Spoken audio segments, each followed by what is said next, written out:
सकलवचनचेतो देवता भारती सा मम वचसि निधत्तां सन्निधिं मानसे च ಬರ್ರಿ. नमोऽस्तु तात्विका देवाः विष्णुभक्तिपरायणाः धर्ममार्गे प्रेरयन्तो भवन्तः सर्व एवै. वक्रतुण्डमहाकाय सूर्यकोटिसमप्रभ निर्विघ्नं कुरु मे देव सर्वकार्येषु सर्वदा. नौमिन्याय सुधादिकृज्जयमुनीन् श्रीपादराट्सन्मणीन् व्यासार्यान् विविधागमाब्धिविहरान् श्रीवादिराजानपि वन्देऽहं सवरान् रघुत्तमगुरून् वैदद्यवारानिधीन् श्रीसत्यव्रतराघवेन्द्रमुनिपान् सद्बोधसध्यानपान् विद्यायां विबुधाचार्यं वेदज्ञानाब्धिचन्दिरं दुर्मतध्वान्तमार्तण्डं सत्यध्यानमुनिं भजे. विद्यायां विबुधाचार्यं वेदज्ञानाब्धिचन्दिरं दुर्मतध्वान्तमार्तण्डं सत्यध्यानमुनिं भजे. विद्यायां विबुधाचार्यं वेदज्ञानाब्धिचन्दिरं दुर्मतध्वान्तमार्तण्डं सत्यध्यानमुनिं भजे. आसेतोरातुषाराद्रेः यो दिशो जितवान् मोः सत्यध्यानगुरुपातु यतीन्द्रैरपि पूजितः. सत्याभिज्ञकराब्जोत्थान् पञ्चाशद्वर्षपूजकान् सत्यप्रमोदतीर्थार्यान् नौमिन्यायसुधारतान् शास्त्रेषु पारदृश्वानं शास्त्रज्ञेषु च वत्सलं दीनभक्तोद्धारकरं सत्यात्मानं गुरुं भजे. विद्यापीठविदातारं विद्यावारिधिचन्दिरं विद्यार्थिवत्सलं वन्दे महामहिमसद्गुरुम्. आपादमौलिपर्यन्तं गुरूणाम् आकृतिं स्मरेत् तेन विघ्नाः प्रणश्यन्ति सिद्ध्यन्ति च मनोरथाः. स्वस्त्यस्तु अशेषतां सन्मङ्गलानि सम्भवन्तु. सम्यक् श्लोकैकश्रवणपठनमात्रेण वक्तुश्च श्रोतॄणां निखिलकलिकृतकल्मषापनोतनपटुतरे धर्माद्यखिलपुरुषार्थसाधिनीभूते श्रीमद्भागवते अद्य कथा प्रारम्भे सति किञ्चित् पूर्वकथाप्रमेयानुवादः. ಕಪಿಲನಾಮಕ ಪರಮಾತ್ಮ ಸುಖಸ್ವರೂಪನಾದ ಆನಂದಮಯನಾದ ಸಕಲ ಜೀವರಾಶಿಗಳು ಸತ್ತಾಪ್ರತೀತಿ ಪ್ರವೃತ್ತಿಗಳಿಗೆ ನಿಯಾಮಕನಾದ ಭಗವಂತ ತಾನು ಕರ್ದಮ ಹಾಗೂ ದೇವಹೂತಿಯಲ್ಲಿ ಅವತಾರ ಮಾಡಿ ದೇವಹೂತಿಗೆ ತಾಯಿಯಾದಂತಹ ದೇವಹೂತಿಗೆ ಉಪದೇಶವನ್ನು ಮಾಡ್ತಾ ಇದ್ದಾನೆ. ಅದ್ಭುತವಾದಂತಹ ಉಪದೇಶಗಳನ್ನು ನಿನ್ನೆ ಸ್ವಲ್ಪ ಮಟ್ಟಿಗೆ ಕೇಳಿದಾಗಿದೆ. ಇನ್ನು ಮುಂದೆ ತಾರತಮ್ಯ ಅಂತನ್ನೋದು ಶಾಸ್ತ್ರದಲ್ಲಿ ಬಹಳ ಮಹತ್ವದ್ದು, ಅದನ್ನು ಪ್ರತಿಪಾದಿಸಿದ್ದಾರೆ. ಹಾಗಾಗಿ ತಾರತಮ್ಯೋಪೇತವಾದ ಜೀವರಾಶಿಗಳು ತಾರತಮ್ಯವನ್ನು ಅವಶ್ಯವಾಗಿ ತಿಳಿದುಕೊಳ್ಳಿಕ್ಕೇ ಬೇಕು. ಸ ಏವ ಭಕ್ತಿಯೋಗಾಖ್ಯ ಆತ್ಯಂತಿಕ ಉದಾಹೃತಃ ತೇ ಏನ ಅತಿವ್ರಜ್ಯ ತ್ರಿಗುಣಂ ಮದ್ಭಾವೋಪಪದ್ಯತೆ. ಎಲ್ಲದಕ್ಕಿಂತಲೂ ಪ್ರಧಾನವಾದ ಸಾಧನ, ಅತ್ಯುತ್ತಮ ಸಾಧನ ಅಂತಾದರೆ ಅದು ಭಕ್ತಿ. ಆ ಭಕ್ತಿಯನ್ನು ಮಾಡಿದ ಮನುಷ್ಯ ಅಂತಾದರೆ ಆಗ ಉತ್ತಮವಾದಂತಹ ತಾನು ಮತ್ತೆ ಮೋಕ್ಷವನ್ನು ಪಡಿತಾನೆ. ಅಹಂ ಸರ್ವೇಷು ಭೂತೇಷು, ನಾನು ಎಲ್ಲ ಜೀವರಾಶಿಗಳಲ್ಲಿ ಇದ್ದೇನೆ. ಸರ್ವೇಷು ಭೂತೇಷು, ಚರಾಚರವಾದ ಸಮಸ್ತ ಪ್ರಪಂಚದಲ್ಲಿ ನಾನು ಆವಾಸ ಸ್ಥಾನವನ್ನು ಪಡೆದಿದ್ದೇನೆ. ಎಲ್ಲ ಕಡೆಗೂ ನಾನು ಇದ್ದೇನೆ. ತಮ್ ಆವಜ್ಞಾಯ ಮಾಂ ಮರ್ತ್ಯ, ಇದ್ದೇನೆ ಅಂತನ್ನೋದನ್ನು ಮನುಷ್ಯ ಮರೆತು ಬಿಡ್ತಾನೆ. ಅದನ್ನು ಮರಿಬಾರದು. ಯಾವ ವಸ್ತುವಿಂದ ಫ್ಯಾನ್ ಹಚ್ಚಿದ್ದೇವೆ, ಗಾಳಿ ಬರ್ತಾ ಇದೆ ಅಂತಂದರೆ ಜಡವಾದ ಪದಾರ್ಥವಿದ್ದರೂ ಕೂಡ ಪರಮಾತ್ಮ ಅಲ್ಲಿ ನಿಂತು ಆ ಕ್ರಿಯೆಯನ್ನು ಮಾಡಿಸ್ತಾ ಇದ್ದಾನೆ. ಆ ಗಾಳಿ ಬಂದು ನಮಗೆ ಬಡಿದು ಸುಖವಾಗುವಂತೆ ದೇವರು ಅನುಗ್ರಹ ಮಾಡ್ತಾ ಇದ್ದಾನೆ ಅಂತ ಹೇಳಿ ಎಷ್ಟು ಮಂದಿಗೆ ಎ ಸಿ ಒಳಗೆ ಕೂಡಲಿ ಅಥವಾ ಬಿಸಿ ಒಳಗೆ ಕೂಡಲಿ ಆ ಶಾಖ ದೇಹಕ್ಕೆ ಬಡಿಯುವುದೇ ಇಲ್ಲ, ಅದರ ಅನುಭವ ಬರದೇ ಇದ್ದಂತೆ ಅವಸ್ಥೆಯಲ್ಲಿ ಇರ್ತಾರೆ ಎಷ್ಟೋ ಜನ. ಹಾಗಾಗಿ ಸುಖ ದುಃಖಗಳ ಅನುಭವ ಆಗ್ತದೆ, ಆದರೆ ದೇಹಕ್ಕಾದದ್ದು ಕೋಮಾ ಸ್ಟೇಜ್ದಲ್ಲಿ ಇರ್ತಾನೆ, ಅವನಿಗೆ ಏನು ಗೊತ್ತಾಗ್ತಿರ್ತದೆ. ಆದರೆ ಶಾಸ್ತ್ರ ಹೇಳುತ್ತದೆ ಜೀವ ಸುಖ ದುಃಖಗಳನ್ನು ಆ ಅವಸ್ಥೆಯಲ್ಲೂ ಪಡಿತಾ ಇರ್ತಾನೆ. ಮೂರ್ಛೆ ಅವಸ್ಥೆಯಲ್ಲಿ ಮನುಷ್ಯನಿಗೆ ಎಲ್ಲ ಅವಸ್ಥೆಗಳಿರುತ್ತದೆ. ಆಗಾಮಿ ಯೋ ಮಾಂ ಸರ್ವೇಷು ಭೂತೇಷು ಸಂತಂ ಆತ್ಮಾನಮೀಶ್ವರಂ ಹಿತ್ವಾಚಾರ್ಯಂ ಭಜತೆ. ಸರ್ವೇಷು ಭೂತೇಷು ಸಂತಂ, ನನ್ನನ್ನು ಕಾಣ್ತಾನೆ, ನನ್ನನ್ನು ಇದ್ದೇನೆ ಅಂತ ಅನುಸಂಧಾನ ಮಾಡ್ತಾನೋ ಅವನು ಉತ್ತಮವಾದಂತಹ ಜೀವ. ದ್ವಿಷದ ಪರಕ್ಕಾಗಿ ಯಾವ ಜೀವರಾಶಿಗಳಿಗೂ ದ್ವೇಷ ಮಾಡಬಾರ್ದು. ಮನುಷ್ಯ ದ್ವೇಷ ಮಾಡದೇನೆ ತಾನು ಪ್ರೀತಿಯಿಂದ ಕಾಣಬೇಕು ಅಂದಾಗ ಅಹಂ ಉಚ್ಚಾವಚೈ ದ್ರವ್ಯೈ, ಉತ್ತಮೋತ್ತಮವಾದ ದ್ರವ್ಯಗಳಲ್ಲಿ ನನ್ನ ಸನ್ನಿಧಾನ ಇದೆ. ನನ್ನ ಸನ್ನಿಧಾನ ಇದೆ ಅಂತನೂ ಸಲುವಾಗಿ ಆ ಪದಾರ್ಥಗಳು ಉತ್ತಮವಾಗಿವೆ. ಯದ್ಯದ್ವಿಭೂತಿ ಮತ್ಸತ್ವಂ ಶ್ರೀಮದೂರ್ಜಿತಮೇವ, ಯಾವುದೇ ಪದಾರ್ಥ ಆಗಿರಲಿ, ಚೇತನ ಇಷ್ಟು ಅದ್ಭುತ. ಈಗಿದ್ದಾನೆ ಒಬ್ಬವ ಉತ್ತಮ ಶ್ರೀಮಂತನಿದ್ದಾನೆ ಜಗತ್ತಿನಲ್ಲಿ, ಆ ಆ ಪದಾರ್ಥ ಅಥವಾ ಯಾವುದೋ ಒಂದು ವಸ್ತು ಅದ್ಭುತವಾಗಿದೆ, ಯಾವೊಬ್ಬ ವ್ಯಕ್ತಿ ಉತ್ತಮ ಶ್ರೀಮಂತನಾಗಿದ್ದಾನೆ, ಕೀರ್ತಿವಂತನಾಗಿದ್ದಾನೆ, ಏನೋ ಒಂದು ಉತ್ತಮವಾದ ಅವನಲ್ಲಿ ಗುಣ ಇದೆ ಅಂತ ಆದರೆ ದೇವರ ವಿಶಿಷ್ಟ ಸನ್ನಿಧಾನ ಅವನಲ್ಲಿ ಇದೆ ಅಂತ ಅರ್ಥ. ಅಂಬಾನಿ ಇದ್ದಾನೆ, ಎಷ್ಟಾಗಿ ಶ್ರೀಮಂತನಾಗಿದ್ದಾನೆ ಅಂದರೆ ದೇವರ ವಿಶಿಷ್ಟ ಸನ್ನಿಧಾನ ಇದೆ. ಟೆಂಡೂಲ್ಕರ್ ಇದ್ದಾನೆ, ಆಟಗಾರದಲ್ಲಿ ಅತ್ಯಂತ ಶ್ರೇಷ್ಠ ಆಟಗಾರ ಅಂತ ಅವನಿಗೆ ಎಲ್ಲರೂ ಕರೀತಾರೆ. ಯಾಕೆ ಅಂದರೆ ದೇವರ ವಿಭೂತಿ ರೂಪ ಇದೆ. ಆಟಗಾರ ಆಗಿರ್ಬೋದು, ಶ್ರೀಮಂತಿಯಲ್ಲಿ ಇರ್ಬೋದು, ಕೀರ್ತಿಯಲ್ಲಿ ಇರ್ಬೋದು, ಬಿಸಿನೆಸ್ದಲ್ಲಿ ಇರಬೇಕು, ಬುದ್ಧಿವಂತಿಕೆ ಇರಬಹುದು, ಯಾವುದೇ ಅದ್ಭುತವಾದಂತಹ ವಸ್ತು ಸಾಮರ್ಥ್ಯ ಇದೆ ಅಂತ ಆದರೆ ಅದು ಭಗವಂತನ ಕರುಣೆ, ಭಗವಂತನ ವಿಶೇಷವಾದ ಅಧಿಷ್ಠಾನ ಇರೋದರಿಂದ ಇರುತ್ತದೆ ಹೊರತು ಜೀವಾಹ ಶ್ರೇಷ್ಠಾಹ ಎಲ್ಲ ತಾರತಮ್ಯದಲ್ಲಿ ಜಡ ಮತ್ತು ಚೇತನ ಅಂತ ಇದೆ. ಅದರಲ್ಲಿ ಚೇತನ ಉತ್ತಮವಾದಂತಹ ವಸ್ತು. ಅದರಲ್ಲಿಯೂ ಕೂಡ ಪ್ರಾಣಿಗಳಲ್ಲಿಯೂ ತಾರತಮ್ಯ ಇದೆ. ಆ ಪ್ರಾಣಿಗಳಿಗಿಂತಲೂ ಮನುಷ್ಯ ಇವನು ಉತ್ತಮ. ಕಾಡಿನಲ್ಲಿದ್ದ ಮನುಷ್ಯಕ್ಕಿಂತ ಶಹರದಲ್ಲಿ ಊರಿನಲ್ಲಿ ಇದ್ದಂತಹ ಜೀವ ಮನುಷ್ಯ ಇವನು ಉತ್ತಮ. ಯಾಕೆ? ಸಾಧನಕ್ಕೆ ಅವಕಾಶ ಇದೆ ಇವನಿಗೆ. ಅದರಲ್ಲಿಯೂ ಕೂಡ ಜೀವ ಶ್ರೇಷ್ಠ ಜೀವಾನಾಂ ತತಃ ಪ್ರಾಣವೃತ ಶುಭೇ. ಕೆಲವು ಪ್ರಾಣಿಗಳು ಸ್ಪರ್ಶದಿಂದ ಗುರುತು ಮಾಡಿಕೊಳ್ತವೆ, ಕೆಲವು ಪ್ರಾಣಿಗಳು ರಸದಿಂದ ಗುರುತು ಮಾಡಿಕೊಳ್ತವೆ, ಗಂಧದಿಂದ ಗೊತ್ತು ಮಾಡಿಕೊಳ್ತವೆ, ಕೆಲವು ಪ್ರಾಣಿಗಳಿಗೆ ಹೆಜ್ಜೆ ಇಡುವುದರಿಂದ ಗೊತ್ತಾಗ್ತದೆ, ಓಡ್ ಹೋಗ್ತದೆ, ನೀವು ನೋಡ್ತೀರಿ. ಆ ಎಲ್ಲಕ್ಕಿಂತಲೂ ಜೀವ ಇವನು ಉತ್ತಮನಾಗಿದ್ದಾನೆ. ಬರ್ರಿ, ಉತ್ತಮನಾಗಿದ್ದಾನೆ. ಬ್ರಾಹ್ಮಣೇಶ್ವಪಿ ವೇದಜ್ಞ.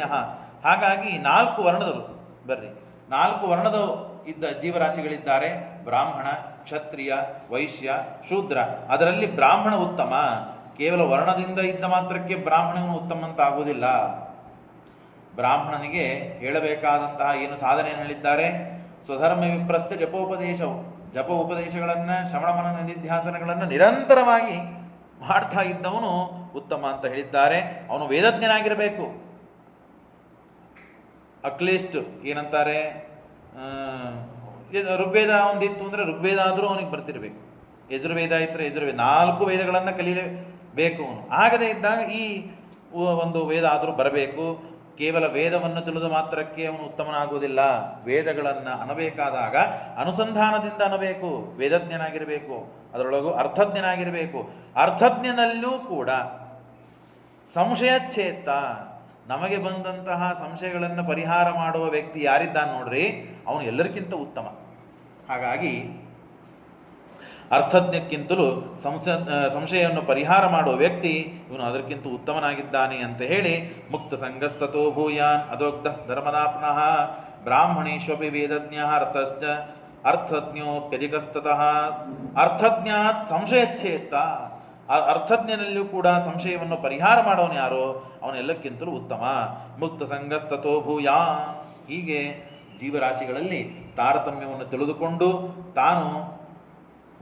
ಮನುಷ್ಯ ತಾನು ಇರಬೇಕು. ಯಂತ ಪ್ರವಿಶ್ಯಭೂತಾನಿ, ಎಲ್ಲ ಕಡೆಗೆ ಭಗವಂತನ ಸನ್ನಿಧಾನ ಇದೆ ಅಂತ ಅವಶ್ಯವಾಗಿ ತಿಳಿದು ಮನುಷ್ಯ ಉಪಾಸನೆಯನ್ನು ಮಾಡಬೇಕು.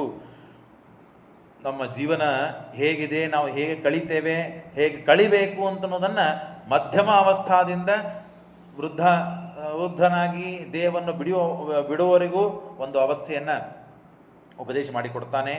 ಆಮೇಲೆ ಕೊನೆ ವೃದ್ಧಾವಸ್ಥಾದಿಂದಾಗಿ ಬಾಲ್ಯಾವಸ್ಥೆಯಿಂದ ಮಧ್ಯಮ ಅವಸ್ಥಾನವರೆಗೆ ಪರಮಾತ್ಮ ಉಪದೇಶವನ್ನು ಮಾಡ್ತಾ ಇದ್ದಾನೆ. ಜಂತುರ್ವೈರ್ಭವ ಏತಸ್ಮಿನ್ ಯಾಂ ಯಾಂ ಯೋನಿಂ ಅನುವ್ರಜೇತ್ ತಸ್ಯಾಂ ಸಲಭತೆ ನಿವೃತ್ತಿಂ ನ ನಿವೃಜ್ಯತೆ. ಭವ ಏತಸ್ಮಿನ್, ಜಂತು ಆಗಿ ಭವ ಸಂಸಾರದಲ್ಲಿ ಯಾಯಾ ಯೋನಿಗಳಲ್ಲಿ ಅವನವನ ಕರ್ಮಾನುಸಾರವಾಗಿ, ಆಯಾ ಮನುಷ್ಯನ ಕರ್ಮಾನುಸಾರವಾಗಿ ಆಯಾ ಯೋನಿಯಲ್ಲಿ ಪಡಿತಾನೆ. ಅವ ಬಹಳ ಬಡವನಾಗಿರ್ಬೋದು, ಬಹಳ ಶ್ರೀಮಂತನಾಗಿರ್ಬೋದು, ಪ್ರಾಣಿಯಾಗಿರ್ಬೋದು, ಅಥವಾ ಪಶು ಪಕ್ಷಿಗಳಾಗಿರಬಹುದು. ಯಾವ ಯೋನಿ ಪಡಿತಾನೋ ಎಲ್ಲದಕ್ಕೂ ಕರ್ಮ ಇದೆ. ಎಲ್ಲದಕ್ಕೂ ಅವನ ಪೂರ್ವದಲ್ಲಿ ಇದ್ದಂತಹ ಕರ್ಮ, ಆ ಕರ್ಮದಿಂದಲೇನೆ ಆಯಾ ಯೋನಿಯಲ್ಲಿ ಪಡಿತಾನೆ. ತಸ್ಯಾಂ ಸರ್ವತೆ ನಿವೃತ್ತಿಂ ನ ವಿರಜ್ಯತೆ. ನರಕಸ್ಥೋಪಿ ದೇಹಂ ವೈ ತಿರ್ಯಗ್ಯೋನಿ. ತಿರಗ್ಯೋನಿಯಲ್ಲಿ ಇದ್ದಾಗಲೂ ಕೂಡ ನ ವೈ ಪುಮಾನ್ ತ್ಯಕ್ತುಮ ಇಚ್ಛತಿ ನರಕಸ್ಯಾಂ ನಿವೃತ್ತೋ ಸತ್ಯಾಂ. ಹಾಗಾಗಿ ಗೃಹೇಶು ಕೂಟಧರ್ಮೇಶು ದುಃಖತಂತ್ರೇಶ್ವದಿ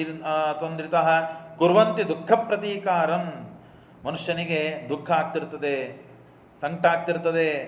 ಆದರೆ ಈ ದುಃಖಕ್ಕೆ ಕಾರಣ ಏನು, ಯಾಕೆ ಈ ದುಃಖ ಆಗ್ತಾ ಇದೆ ಅಂತ ಅನ್ನೋದನ್ನು ವಿಚಾರ ಮಾಡದೇನೆ ಆ ದುಃಖವನ್ನು ಪರಿಹಾರ ಮಾಡಿಕೊಳ್ಳೋದನ್ನು ಬಿಟ್ಟು ಮನುಷ್ಯ ಇನ್ನು ಹೆಚ್ಚು ದುಃಖವನ್ನು ಮಾಡಿಕೊಳ್ಳುವ ಪ್ರಯತ್ನ ಮಾಡುತ್ತಾನೆ. ಹಾಗೆ ಮಾಡಬಾರದಂತೆ. ದುಃಖವನ್ನು ಪರಿಹಾರ ಮಾಡಬೇಕು. ಯಾಕೆ ಹೀಗ್ಯಾಕೆ ಮಾಡ್ತಾನೆ? ಸಂಸಾರ ಅಂತಂದ್ರೆ ಒಂದು ದೊಡ್ಡ ದುಃಖ. ಸಂಸಾರದಲ್ಲಿ ಇದ್ದೇವಲ್ಲ, ಸಂಸಾರ ಅಂತಂದ್ರೆ ಒಂದು ದೊಡ್ಡ ದುಃಖ. ಆ ದುಃಖವನ್ನು ಪರಿಹಾರ ಮಾಡಿಕೊಳ್ಳೋದು ಬಿಟ್ಟು ಸಂಸಾರದಲ್ಲಿ ಹೇಗೆ ಬದುಕಬೇಕು ಅಂತ ಮನುಷ್ಯ ಪ್ರಯತ್ನಪೂರ್ವಕವಾಗಿ ಬದುಕ್ತಾನೆ. ಬದುಕಬಾರದು ಮನುಷ್ಯ ಸಂಸಾರದಿಂದ ದಾಟುವ ಪ್ರಯತ್ನ ಮಾಡಬೇಕು ಬುದ್ಧಿವಂತನಾದವನು. ಹಾಗಾಗಿ ದುಃಖವಾದದ್ದನ್ನು ಕೆದರಿ ದುಃಖ ಮಾಡಿಕೊಳ್ತಾನೆ. ಸಂಸಾರದಲ್ಲಿ ಬಂದಿದ್ದಾನೆ ಅಂತಂದ್ರೆ ದುಃಖ ಇರ್ತದೆ.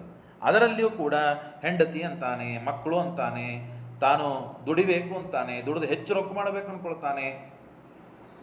ಮಾಡಿ ನಂದು ಗಟ್ಟಿಮುಟ್ಟಾಗಿ ಹೇಳ್ಕೊತಾನೆ, ಏನೋ ಒಂದು ಸಾಧನೆ ಮಾಡಿದಂತೆ, ನನ್ನ ಹೆಂಡತಿ, ನನ್ನ ಮಕ್ಕಳು, ನನ್ನ ಐಶ್ವರ್ಯ, ನನ್ನ ಕೀರ್ತಿ, ನಾನು ಇಷ್ಟೆಲ್ಲ ಗಳಿಸಿಟ್ಟಿದ್ದೇನೆ, ಇಷ್ಟೆಲ್ಲ ಮನಿ ಮಾಡಿನ್ರಿ, 5-5 ಸೈಟ್ ಅವರಿ, ಹಾಗೆ ಏನಪ್ಪ ಮುಂದೆ ಅದರಿಂದ ಗಳಿಸಿದಿ, ಏನು ಮಾಡಿದಿ, ಎಷ್ಟು ಪುಣ್ಯ ಗಳಿಸಿದಿ, ಎಷ್ಟು ದಾನ ಕೊಟ್ಟು, ಎಷ್ಟು ಭಾಗವತ ಶ್ರವಣ ಮಾಡಿದಿ, ಭಾಗವತ ಶ್ರವಣದಿಂದ ಬಂದ ಏನು ಅನುಷ್ಠಾನ ಕರ್ಮಗಳಿವೆಯೋ ಅದನ್ನು ಎಷ್ಟು ಅನುಷ್ಠಾನ ಮಾಡಿದಿ, ಏನು ಪರೋಪಕಾರ ಮಾಡಿದಿ, ಏನು ಸಜ್ಜನ ಸೇವೆ ಮಾಡಿದಿ, ಇದನ್ನು ಸಂಸಾರದಲ್ಲಿ ಇದ್ದು ಮಾಡಿ ಏನು ಬಿಟ್ಟಿ ಅಂತ ಅನ್ನೋದನ್ನು ಕೇಳ್ತಾರೆ. ಅದನ್ನು ಬಿಟ್ಟು ಕುಟುಂಬ ಭರಣ ಕಲ್ಪ ಮನುಷ್ಯ ಮಾಡುವುದು ಮಂದಭಾಗ್ಯ ವೃತೋದ್ಯಮ. ಕುಟುಂಬ ಭರಣ, ಆ ಕುಟುಂಬ ಭರಣಕ್ಕಾಗಿ ಮಂದನಾದ ವ್ಯಕ್ತಿ ಏನೆಲ್ಲ ವ್ಯವಸ್ಥೆ ಮಾಡ್ಕೊಳ್ತಾನೆ, ತನ್ನಂತ ಏನಾದರೂ ವ್ಯವಸ್ಥೆ ಮಾಡ್ಕೊಳ್ತಾನೆ ಬದುಕಲಿಕ್ಕೆ ಬೇಕು ಅಂತ ಹೇಳಿ. ಹೆಂಡತಿ ಮಕ್ಕಳ ಸಲುವಾಗಿ ಹೆಚ್ಚಿನ ಶ್ರಮ ಪಡ್ತಾನೆ. ಕೃತೋದ್ಯಮ ಶ್ರಿಯಾವಿಹಾನ ಕೃಪಣ. ಕೊನೆಗೆ ಏನಾಗ್ತದೆ, 20 ವರ್ಷನೋ 30 ವರ್ಷನೋ 40 ವರ್ಷನೋ ಅವನಿಗೆ ಎಷ್ಟು ಸರ್ವಿಸ್ ಇರುತ್ತೋ ಅಷ್ಟು ದುಡಿತಾನೆ. ಮುಂಜಾನೆ ಹೇಳ್ತಾನೆ, ಸಾಯಂಕಾಲದವರೆಗೆ ದುಡಿತಾನೆ, ಹಣ ಗಳಿಸ್ತಾನೆ, ಖರ್ಚಾಗ್ತದೆ ಗಳಿಸ್ತಾನೆ, ಏನೂ ಕೈಯಲ್ಲಿ ಉಳಿಯೋದಿಲ್ಲ. ಕೊನೆಗೆ ರಿಟೈರ್ಡ್ ಆಗ್ತಾನೆ. ರಿಟೈರ್ಡ್ ಆದಮೇಲೆ ಮತ್ತೇನಪ್ಪ ಅಂತಂದರೆ ಅಷ್ಟು ಇಷ್ಟು ಅಂತ ಹೇಳಿ ಸ್ವಲ್ಪ ಪೆನ್ಷನ್ ಬರ್ತದೆ. ಆ ಪೆನ್ಷನ್ ಬಂದಿದೆ ಅಂತ ಹೇಳಿ ಮನೆಯಲ್ಲಿ ಅದು ಇದು ಅಂತ ಟೈಮ್ ಪಾಸ್ ಮಾಡಿ ಹಾಳು ಮಾಡಿಬಿಡ್ತಾನೆ. ಮೊದಲಿಗೂ ಸಾಧನ ಆಗಲಿಲ್ಲ, ಆಮೇಲೂ ಸಾಧನ ಆಗಲಿಲ್ಲ. ಹಾಗಾಗಿ ಶ್ರೀಯಾವಿಹಾನ ಕೃಪಣ. ರಿಟೈರ್ಡ್ ಆಗ್ತಾನೆ. ರಿಟೈರ್ಡ್ ಆದಮೇಲೆ ಯಾರೋ ಹೇಳ್ತಾ ಇದ್ರು, ಪಾಠಕ್ಕೆ ಬರ್ರಿ, ಪ್ರವಚನಕ್ಕೆ ಬರ್ರಿ, ರಿಟೈರ್ಡ್ ಆದಮೇಲೆ ಏನು ಮಾಡ್ಬೇಕ್ರಿ, ಅದೇ ಇರ್ತದೆ, ಬರ್ತೀವಿ ಮಾಡ್ತೇವೆ, ಯಾಕಾಜಿ ಮಾಡ್ತೀರಿ. ಹೌದಪ್ಪ, ಭಾಳ ಚಲೋ ವಿಚಾರ ಮಾಡಿದ್ದೀರಿ. ಹಾಗಾದರೆ ಅದನ್ನೇ ಕಪಿಲ ದೇವಹೂತಿ ಉಪದೇಶ ಮಾಡ್ತಾನೆ. ಒಂದೊಂದು ಕ್ಷಣ ಮಾನವನಾದಾಗ, ಉತ್ತಮ ದೇಹ ಬಂದಾಗ ಒಂದೊಂದು ಕ್ಷಣವೂ ರತ್ನ ಮುತ್ತು ಬಂಗಾರವನ್ನು ಕೊಟ್ಟರೂ ಆ ಕ್ಷಣ ಮತ್ತೆ ತಿರುಗಿ ಬರುವುದಿಲ್ಲ. ಮತ್ತೆ ಈ ಜನ್ಮ ಬರ್ತದಿಲ್ಲೋ ಗೊತ್ತಿಲ್ಲ. ಜನ್ಮ ಬಂದರೂ ಇಷ್ಟು ಒಳ್ಳೆ ತಂದೆ ತಾಯಿಗಳು ಸಿಗ್ತಾರಿಲ್ಲೋ ಗೊತ್ತಿಲ್ಲ. ಇಂಥ ಒಳ್ಳೆ ತಂದೆ ತಾಯಿ ಸಿಕ್ಕರೂ ನಮಗೆ ಈ ಬುದ್ಧಿ ಬರ್ತದಿಲ್ಲೋ ಗೊತ್ತಿಲ್ಲ. ಸಿಕ್ಕಾಗ ಶ್ರವಣ ಮಾಡಿ, ಮನನ ಮಾಡಿ, ಸಾಧನೆಯನ್ನು ಮಾಡಿ ಮುಗಿಸಬೇಕು. ಇವತ್ತು ಶ್ರವಣ ಮಾಡಿದ್ದೇವೆ ಅಂದರೆ ನಾಳೆ ಮಾಡ್ತೇವೆ ಅಂತ ಒಂದು ಗ್ಯಾರಂಟಿ ಇಲ್ಲ ನಮಗೆ. ನಾಳೆ ಹೇಳ್ತೇನೆ ಅಂತ ಒಂದು ಗ್ಯಾರಂಟಿ ಇಲ್ಲ. ನಿನ್ನೆ ಬಂದವರು ಇವತ್ತು ಬರ್ತಾರೆ ಅಂತ ಗ್ಯಾರಂಟಿ ಇಲ್ಲ. ಯಾಕೆ? ಅದರ ಪುಣ್ಯ ಅಷ್ಟೇ ಇರ್ತದೆ. ಬಹಳ ಪುಣ್ಯ ಬೇಕು ಶ್ರವಣಕ್ಕೆ, ಮನನಕ್ಕಿನ ಹೆಚ್ಚು ಬೇಕು, ಧ್ಯಾನಕ್ಕಂತೂ ಬಹಳ ಬೇಕು. ಯಾಕೆ ಅಂದರೆ ದೇವರನ್ನು ಕಾಣುವಂತಹ, ದೇವರ ಕಡೆ ಕರ್ಕೊಂಡು ಹೋಗುವಂತಹ ಸಾಧನೆಗಳು ಇವೆಲ್ಲ. ಹಾಗಾಗಿ ಅದರಲ್ಲಿ ಆಯಿತು, ಅವನು ರಿಟೈರ್ಡ್ ಆಗೋಕ್ಕಿಂತ ಮುಂಚೆ ಮನೆಗೆ ರೊಕ್ಕ ತೊಗೊಂಬರ್ತಿರ್ತಾನೆ ಮನುಷ್ಯ. ಅದಕ್ಕಾಗಿ ಅವನಿಗೆ ಎಲ್ಲ ವ್ಯವಸ್ಥೆ ಮಾಡ್ತಿರ್ತಾರೆ ಮನೆಯಲ್ಲಿದ್ದವರು ಎಲ್ಲರೂ. ಯಾವಾಗ ರೊಕ್ಕ ತರುವುದು ನಿಂದ್ರಿಸ್ತಾನೆ, ಹೋಗಕ್ಕಿಂತ ಮುಂಚೆ ಮೊದಲಿಗೆ ಎಲ್ಲ ಚಹಾ ಕೊಡ್ತಾರೆ, ಕಾಫಿ ಕೊಡ್ತಾರೆ, ಬಿಸಿ ಕೊಡ್ತಾರೆ, ಅದು ಕೊಡ್ತಾರೆ. ಬಂದ ಮೇಲೆ ಅವನಿಗೆ ಯಾವಾಗ ಬರ್ತಾನೋ ಅಂತೆಲ್ಲ ರೆಡಿ ಮಾಡಿಟ್ಟಿರ್ತಾರೆ. ಹೋಗುವಾಗ ರೆಡಿ ಮಾಡ್ತಾರೆ, ಅವನ ಅಂಗಿ ಇಸ್ತ್ರಿ ಮಾಡ್ತಾರೆ, ಏನೇನೋ ಹೇಳ್ತಿರ್ತಾರಲ್ಲ, ಎಲ್ಲ ವ್ಯವಸ್ಥೆ ಮಾಡಿಟ್ಟಿರ್ತಾರೆ. ರಿಟೈರ್ಡ್ ಆದ್ಮೇಲೆ ಮುಗಿತಾರೆ. ಎಲ್ಲೇ ಇರ್ತೀರಿ ಬಿಡ್ರಿ, ಮಾಡ್ಕೋರಿ, ಯಾವಾಗ ಹೋಗೋರು ನೋಡೋಣ ಅಂದರೆ ಮನುಷ್ಯನಿಗೆ ಈ ಎದಕ್ಕೆ ಕಿಮ್ಮತ್ತಿದೆ? ಮನುಷ್ಯನಿಗೆ ಹಣ ತರ್ತಾನೆ, ದುಡಿತಾನೆ, ಅದಕ್ಕೆ ಕಿಮ್ಮತ್ತಿದೆ. ನಾವು ಹಾಗೆ ಏನಂತಾರೆ, ರೂಪಿಸಿಕೊಂಡು ಬಿಟ್ಟಿದ್ದೇವೆ ನಮ್ಮನ್ನು. ಹಾಗೆ ಮಾಡಬಾರ್ದು ಅಂತ ಹೇಳ್ತದೆ ಶಾಸ್ತ್ರ. ನಾವು ರೂಪಿಸಿಕೊಂಡು ಬಿಟ್ಟಿದ್ದೇವೆ. ಈ ವ್ಯಕ್ತಿಗೆ ಈ ವಸ್ತುಗಳಿದ್ದಾಗ, ಈ ಪ್ರಸಂಗಗಳಿದ್ದಾಗ ಅವನಿಗೆ ಆ ಕಿಮ್ಮತ್ತು, ಹಾಗೇನಿಲ್ಲ. ಆದರೆ ಹಾಗಾಗ್ಬಿಡ್ತದೆ. ಕೀನಾಶ ಇವ ದುರ್ಬಲ, ಕೀನಾಶ ಇವ ಗೋಚರಂ. ಎತ್ತು ಇರ್ತದೆ, ಭಾರಿ ಗಟ್ಟಿಮುಟ್ಟಿರ್ತದೆ ಎತ್ತು. ಶೇಂಗಾ ಹಿಂಡಿ, ಕುಸುಬಿ ಹಿಂಡಿ, ಅದು ಇದು ಅದು ದುಡಿತಾ ಇರ್ತದೆ. ಹಾಕಿ ಅವನಿಗೆ ಎಲ್ಲ ತಿನ್ನಿಸ್ತಾನೆ. ಅವನು 3 ಬಾರಿ ತಿನ್ನಿಸ್ತಾನೆ ದಿನಕ್ಕೆ. ಯಾಕೆ? ದುಡಿತದದು, ಅದರಿಂದ ಅವನಿಗೆ ಉಪಯೋಗ ಆಗ್ತದೆ. ಹಾಗಿದ್ದಂತೆ ನಾವು ಕೆಲಸ ಮಾಡುವಾಗ ಬೇಕಾದೆಲ್ಲ ನಮಗೆ ತಿನ್ಲಿಕ್ಕೆ ಕೊಡ್ತಾರೆ, ಉಣ್ಲಿಕ್ಕೆ ಕೊಡ್ತಾರೆ. ನಾ ಹೇಳಿದ ದೃಷ್ಟಾಂತ ಅಲ್ಲ, ಮತ್ತೆ ನನಗೂ ಸಂಬಂಧದ ಇದು. ಅದಕ್ಕೆ ನನ್ನನ್ನು ನಾನು ಬೈಕೊಳ್ಳೋದಿಲ್ಲ. ಶಾಸ್ತ್ರ ನಮ್ಮನ್ನು ಬೈತಾ ಇದೆ, ಹಾಗಾಗಿ ಎಲ್ಲರೂ ಕೂಡ ಬೈಸ್ಕೋಣ. ಬೇಕಾದೆಲ್ಲ ದುಡಿತಾನೆ, ಆಗೆಲ್ಲ ವ್ಯವಸ್ಥೆ ಇರ್ತದೆ. ಆಯಿತು, ಅದು ಮುದುಕಾದ ಮೇಲೆ, ದುರ್ಬಲ ಅಂತಾದ ಮೇಲೆ ಒಮ್ಮೆ ತಿನ್ಲಿಕ್ಕೆ ಕೊಡ್ತಾರೋ ಇಲ್ಲೋ ಗೊತ್ತಿಲ್ಲ, ಅದಕ್ಕೆ ಮೂಲೆಯಲ್ಲಿ ಬಿದ್ದಿರ್ತದೆ. ಎಷ್ಟು ದಿವಸ ಬದುಕಲಿ ಅಂತ ಒಂದು ಇಟ್ಬಿಟ್ಟಿರ್ತಾರೆ. ಆಗ ಈಗ ಒಮ್ಮೆ ನೋಡ್ತಿರ್ತಾರೆ ಎತ್ತನ್ನು. ಆ ಅವಸ್ಥೆ ನಮ್ಮದು ಬರ್ತದೆ. ಸ್ವಲ್ಪ ವಯಸ್ಸಾಯ್ತು, ಮಕ್ಕಳು ದೊಡ್ಡವರಾದರು, ಸೊಸೆಂದರು ಬರ್ತಾರೆ, ಮೊಮ್ಮಕ್ಕಳು ಹುಡ್ತಾರೆ. ಆವಾಗ ಅವ್ರ ಸಲುವಾಗಿ ಎಲ್ಲ ವ್ಯವಸ್ಥೆ ಮಾಡಿಟ್ಟಿರ್ತಾನೆ. ಇವನು ದುಡಿದು ಏನೇನು ದುಡಿಬೇಕು ಎಲ್ಲ ದುಡಿದು ವ್ಯವಸ್ಥೆ ಮಾಡಿಟ್ಟಿರ್ತಾನೆ. ಆ ಹಣ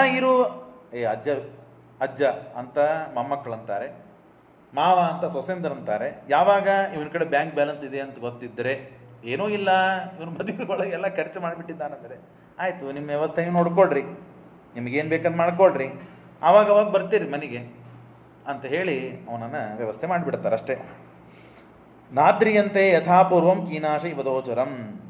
ಆವಾಗ ಸ್ವಲ್ಪ ವಯಸ್ಸಾಗ್ತದೆ, ಕಫ ಆಗ್ತದೆ, ಪಿತ್ತ ಆಗ್ತದೆ, ಕೆಮ್ತಾನೆ. ಕೆಮ್ಮಿದಾಗ ಪಕ್ಕಕ್ಕೆ ಇದ್ದವರು, ಮಗ, ಸೊಸಿ, ಮಕ್ಕಳು ಎಲ್ಲರೂ ಇರ್ತಾರೆ. ಎಲ್ಲರೂ ಅಂತಾರೆ, ಎಷ್ಟು ಕೆಮ್ತಿಯಪ್ಪ, ಎಷ್ಟು ಕೆಮ್ತೀರಿ ಮಾಮಂದ್ರೆ? ನಮಗೆ ಮುಂಜಾನೆ ಎದ್ದ ತಕ್ಷಣ ಕೆಲಸ ಇರ್ತದೆ, ನೀವೇನು ಬರೀ ಕೆಮ್ಕೋತ ಕೂತ್ರೆ ನಮಗೆ ಯಾವಾಗ ನಿದ್ದೆ ಆಗಬೇಕು? ಅವ್ರ ಸಲುವಾಗಿ ಮನಿ ಮಾಡಿದ, ಅವ್ರ ಸಲುವಾಗಿ ದುಡದ, ಅವ್ರ ಸಲುವಾಗಿ ಎಲ್ಲ ತ್ಯಾಗವನ್ನು ಮಾಡಿದ. ಬಿಸಿಲು, ರಾತ್ರಿ, ಹಗಲು, ಚಳಿ, ಮಳಿ ಅಂತ ನೋಡಲಿಲ್ಲ. ಎಲ್ಲ ಮಾಡಿದ ವ್ಯಕ್ತಿ ಯಾರ ಸಲುವಾಗಿ ಮಾಡಿದ ಅವರೇ ಬೈತಾರೆ, ಅವರೇ ತಿರಸ್ಕಾರ ಮಾಡ್ತಾರೆ. ವಯಸ್ಸಾದ ಮೇಲೆ ಮತ್ತೆ ಕೆಮ್ಮದ ಇನ್ನೇನು ಮಾಡ್ಬೇಕು? ಜಿಗಿಬೇಕಾ? ಕೆಮ್ತಾನೆ ಮನುಷ್ಯ. ಯಾಕೆ? ಅವನಿಗೆ ಆ ರೋಗಗಳು ಬರ್ತದೆ. ಶ್ವಾಸ ನಿರ್ಭೂ ಸಹ ಜೋರು ಗುರುಕಿ ಹೊಡಿತಾನೆ. ಯಾಕೆ ಎಷ್ಟು ಗುರುಕಿ ಹೊಡಿತೀನಿ ಅಂತ ಕೇಳ್ತಾರೆ. ಕೆಮ್ತಾನೆ, ಯಾಕೆ ಕೆಮ್ತೀನಿ ಅಂತ ಕೇಳ್ತಾನೆ. ಶಯಾನಃ ಮಲಮೂತ್ರಗಳನ್ನು ಕೆಲವೊಮ್ಮೆ ವಿಸರ್ಜನೆ ಮಾಡ್ಕೊಳ್ತಾನೆ. ಯಾಕೆ ಹೀಗಂತೆ ಅವನಿಗೆ ಬೈತಾರೆ. ಬೈಬಾರದು. ಕೊನೆಗೆ ಅಂದರೆ ಏನು ಮಾಡ್ತದೆ ಜೀವನ ಅಂತಂದರೆ, ಪಾಠ ಕಲಿಸ್ತದೆ. ಹೀಗೆಲ್ಲ ನಾವು ಎಷ್ಟು ಬಾರಿ ಜೀವನದಲ್ಲಿ ಬಂದು ಹೋಗಿದ್ದೇವೆ, ಮಾಡಿದ್ದೇವೆ, ಇದನ್ನೆಲ್ಲ ಕೇಳಿದ್ದೇವೆ. ಆದರೂ ನಾವು ಇದನ್ನು ಬಿಡುವುದಿಲ್ಲ. ಯಾಕೆ ಅಂದರೆ ಅದು ನಮ್ಮ ಪ್ರಾರಬ್ಧ. ಕೆಲವರೆಲ್ಲ ಬಿಡ್ತಾರೆ, ವಿರಕ್ತರಾಗ್ತಾರೆ, ಇದರಿಂದ ದೂರ ಆಗಬೇಕು ಅಂತ ವ್ಯವಸ್ಥೆ ಮಾಡ್ಕೊಳ್ತಾರೆ. ಕೊನೆಗೆ ಒಂದು ದಿವಸ ಯಮದೂತರ ಕಾಣ್ತಾರೆ. ಯಮದೂತರ ಕಂಡಾಗ ಅವನಿಗೆ ನೆನಪಾಗ್ತದೆ, ಓ ಆಯಿತು, ನನ್ನ ಅವಸ್ಥೆ ಬಂತು. ಏನು ಸಾಧನೆ ಮಾಡಿದೆ ನಾನು? ಏನು ಸಾಧನೆ ಮಾಡಲಿಲ್ಲ. ಯಾರ ಸಲುವಾಗಿ ಕಷ್ಟಪಟ್ಟು ಅವರನ್ನು ಸಾಯ್ಲಿಕ್ಕೆ ಬಿಟ್ಟಿದ್ದಾರೆ, ಸಾಯು ಅಂತ ಹೇಳಿ ಏನು ಮಾಡಬೇಕು? ಆಗ ದೇವ್ರ ನೆನಪಾಗ್ತಾನೆ. ನಾನು ಭಾಗವತ್ ಕೇಳಬೇಕಾಗಿತ್ತು, ನಾನು ಪಾಠ ಕೇಳಬೇಕಾಗಿತ್ತು, ದೇವ್ರ ಗುಡಿಗೆ ಹೋಗ್ಬೇಕಾಗಿತ್ತು, ಗುರುಗಳ ಕಾಲು ಹಿಡಿಬೇಕಾಗಿತ್ತು, ಹಾಗೆ ಹೀಗೆ ಅಂತ ಕಣ್ಣಾಗ ನೀರು ಹಾಕ್ತಾನೆ. ಆಗ ಏನು ಬರ್ತದೆ? ಏನು ಬರೋದಿಲ್ಲ. ಯೋಜನ ನಮ್ಮ ಸಹಸ್ರಾಣಿ. ಆಗ ಸಾಯ್ತಾನೆ ಮನುಷ್ಯ. 99 ಯೋಜನ ದೂರದಲ್ಲಿದ್ದ ನರಕ, ಏನೇನು ಪಾಪ ಪುಣ್ಯ ಮಾಡಿರ್ತಾನೋ ಅಷ್ಟು ಅವನಿಗೆ ನಿಧಾನವಾಗಿ ಕರ್ಕೊಂಡು ಹೋಗ್ತಾರೆ. ಎಲ್ಲ ಕಷ್ಟಗಳನ್ನು ಅನುಭವಿಸ್ಲಿಕ್ಕೆ ಅವನಿಗೆ ಬಿಡ್ತಾರೆ. ಅನುಭವಿಸಿ ಅವನನ್ನು ಕರ್ಕೊಂಡು ಹೋಗ್ತಾರೆ. ಪುಣ್ಯವಂತನಾಗಿದ್ದ ಅಂದರೆ ಅವನಿಗೆ ಎಷ್ಟು ಪುಣ್ಯ ಇದೋ ಅಷ್ಟೇ ವೇಗವಾಗಿ ಅವನನ್ನು ಕರ್ಕೊಂಡು ಹೋಗ್ತಾರೆ. ನರಕದ ದರ್ಶನವೂ ಆಗುವುದಿಲ್ಲ ಕೆಲವರಿಗೆ, ಇಷ್ಟು ಪುಣ್ಯವಂತರಿರ್ತಾರೆ. ಹೀಗೆ ಮಾಡಿ ಅತ್ರ ಇವ ನರಕ ಸ್ವರ್ಗ ಮತಃ. ಹೀಗೆ ಮುಗಿದ ಮೇಲೆ ನರಕದಲ್ಲಿ ಎಷ್ಟು ದಿವಸ ಇರಬೇಕೋ ಅಷ್ಟು ದಿವಸ ಇರ್ತಾನೆ. ಮತ್ತೆ ತಿರುಗಿ ಬರ್ತಾನೆ ತಳಗೆ, ಭೂಮಿಯಲ್ಲಿ ಬರ್ತಾನೆ. ಭೂಮಿಯಲ್ಲಿ ಬಂದಾಗ ಮನುಷ್ಯ ಮೊದಲಿಗೆ ತಂದೆಯಿಂದ ಅದಕ್ಕೆಲ್ಲ ಸೂತ್ರಗಳಲ್ಲಿ ನಿರ್ಣಯ ಮಾಡಿದ್ದಾರೆ. ಹೇಗೆ ಬರ್ತಾನೆ, ಹೀಗೆ ಹೋಗ್ತಾನೆ. ಮೊದಲಿಗೆ ಊರ್ಧ್ವಲೋಕ ಹೇಗೆ, ಊರ್ಧ್ವಲೋಕದಿಂದ ಅಧೋಲೋಕಕ್ಕೆ ಹೇಗೆ, ಭೂಮಿ ಮೇಲೆ ಹೇಗೆ ಬರ್ತಾನೆ, ಮಳೆ ರೂಪದಿಂದ ಬರ್ತಾನೆ, ಧಾನ್ಯದಲ್ಲಿ ಬರ್ತಾನೆ, ಧಾನ್ಯದಿಂದ ಅದನ್ನು ಊಟ ಮಾಡುವ ದ್ವಾರ ತಂದೆಯ ಹೊಟ್ಟೆಯಲ್ಲಿ, ವೀರ್ಯಾತ್ಮನ ತಾಯಿಯ ಹೊಟ್ಟೆಯಲ್ಲಿ, ತಾಯಿ ಹೊಟ್ಟೆಗೆ ಹೋದ ಮೇಲೆ ಕಲಕಂ ಏಕರಾತ್ರೇನ, ಅವನಿಗೆ ಕಲಕ ಅಂತ ಕರೀತಾರೆ, ಬುರ್ಬುಧ ಅಂತ ಕರ್ಕುಂದ, ಆಮೇಲೆ ಪೇಶ, ಅಂಡ, ಮಾಸೇನ ಶಿರಹ. ತಾಯಿ ಹೊಟ್ಟೆಯಲ್ಲಿ ಇಷ್ಟಿಷ್ಟು ದಿವಸಕ್ಕೆ ಇಷ್ಟಿಷ್ಟು ಅವನಿಗೆ ತಿಂಗಳಿಗೆ ಅವಯವಗಳು ಬರ್ತಾ ಹೋಗ್ತದೆ. ಅಲ್ಲ ಅದು ಸುಖವಾಗಿದ್ದಾನಂತೀರಾ? ಅಲ್ಲೂ ಕಷ್ಟ. ಒಂದು ಕೂಸು 9 ತಿಂಗಳು ಒಳಗಿದ್ದ ಕೂಸು ಒಂದೇ ಕಡೆಗೆ ಹೇಗಿರ್ತದಲ್ಲ, ಅದು ಹೊರಗೆ ಬಂದ ಮೇಲೆ ಹಾಗೆ ಒಂದು ದಿವಸ ಅದನ್ನು ಇಡ್ರಿ ನೋಡೋಣ, ಒದ್ದಾಡ್ತದೆ. ದೇವರು ಹಾಗಿಟ್ಟು ಅದಕ್ಕೆ ಕಷ್ಟ ಕೊಟ್ಟು ಕಷ್ಟವನ್ನು ಸಹನೆ ಮಾಡೋ ಶಕ್ತಿ ಕೊಡ್ತಾನೆ. ನಿನ್ನ ಪ್ರಾರಬ್ಧ ಇದೆ, ನೀನು ಅನುಭವಿಸು. ಎಲ್ಲರಿಗೂ, ನಾವೆಲ್ಲರೂ ಅಲ್ಲಿಂದೇ ಬಂದಿದ್ದಲ್ಲ, ಹಾಗಾಗಿ ಇದನ್ನೆಲ್ಲ ಮಾಡ್ತಾನೆ. ಕೊನೆಗೆ 9 ತಿಂಗಳಾದ ಮೇಲೆ ಹೊರಗೆ ಬರ್ತಾನೆ. ಆವಾಗ ಪ್ರಾರ್ಥನೆ ಮಾಡ್ತಾನೆ ಜೀವಾತ್ಮ ಒಳಗಿದ್ದು ದೇವರನ್ನ, ಸ್ವಾಮಿ ಇನ್ನ ಮೇಲೆ ನಾನು ಗರ್ಭವಾಸ ಮಾಡದೇ ಇದ್ದಂತೆ ನಾನು ಗರ್ಭದಲ್ಲಿ ವಾಸ ಮಾಡೋದಿಲ್ಲ. ಹಾಗೆ ಮಾಡ್ಬೇಕಂದ್ರೆ ನೀನು ಪಾಪ ಮಾಡಬಾರ್ದಪ್ಪ. ಆ ಕೆಟ್ಟ ಕರ್ಮಗಳನ್ನು ಮಾಡಬಾರದು, ಭೂಮಿ ಮೇಲೆ ಬರಬೇಕು ಅಂತಂದರೆ ನೀವು ಕೆಟ್ಟ ಕರ್ಮಗಳು ಮಾಡೋದಿಲ್ಲ ನಾನು ಅಂತ ಹೇಳಿ ಏನು ಮಾತಾಡಬೇಕು ಎಲ್ಲ ಮಾತನಾಡಿ ದೇವರಿಗೆ ಪ್ರಾರ್ಥನೆ ಮಾಡಿ ಸ್ತೋತ್ರಗಳೆಲ್ಲ ಮಾಡಿರ್ತಾನೆ. ಆಯ್ತು ಸರಿ ಅಂತ ಹೇಳಿ ದೇವರಂತಾನೆ ಪ್ರತಿ ಬಾರಿನೂ ನೀನು ಹೀಗೆ ಸ್ತೋತ್ರ ಮಾಡಿರ್ತಿ, ಪ್ರತಿ ಬಾರಿನೂ ನೀನು ಹೀಗೆ ಇಡಿರ್ತಿ, ಪ್ರತಿ ಬಾರಿ ಆದರೂ ಹೀಗೆ ಆಗ್ತದೆ ನಿಂದ ಅವಸ್ಥೆ ಅಂತ ಹೇಳಿ ತನಗೆ ನಷ್ಟ ಸ್ಮೃತಿ ಪುನರಪಂ ಹೋಗ್ತಾನೆ, ಎಲ್ಲ ಮರೆತು ಹೋಗ್ಬಿಡ್ತು. ಗರ್ಭದಲ್ಲಿ ಇದ್ದಾಗ ಏನೆಲ್ಲ ಮಾತುಗಳನ್ನು ಆಡಿರ್ತಾನೋ, ದೇವರನ್ನು ಪ್ರಾರ್ಥಿಸಿರ್ತಾನೋ ಅದನ್ನೆಲ್ಲ ಮರೆತು ಬಿಡ್ತಾನೆ. ಅವನ ಪ್ರಾರಬ್ಧ ಇರ್ತದೆ, ಪುಣ್ಯ ಒಂದು ಪರಿಪಕ್ವ ಆಗಿರೋದಿಲ್ಲ.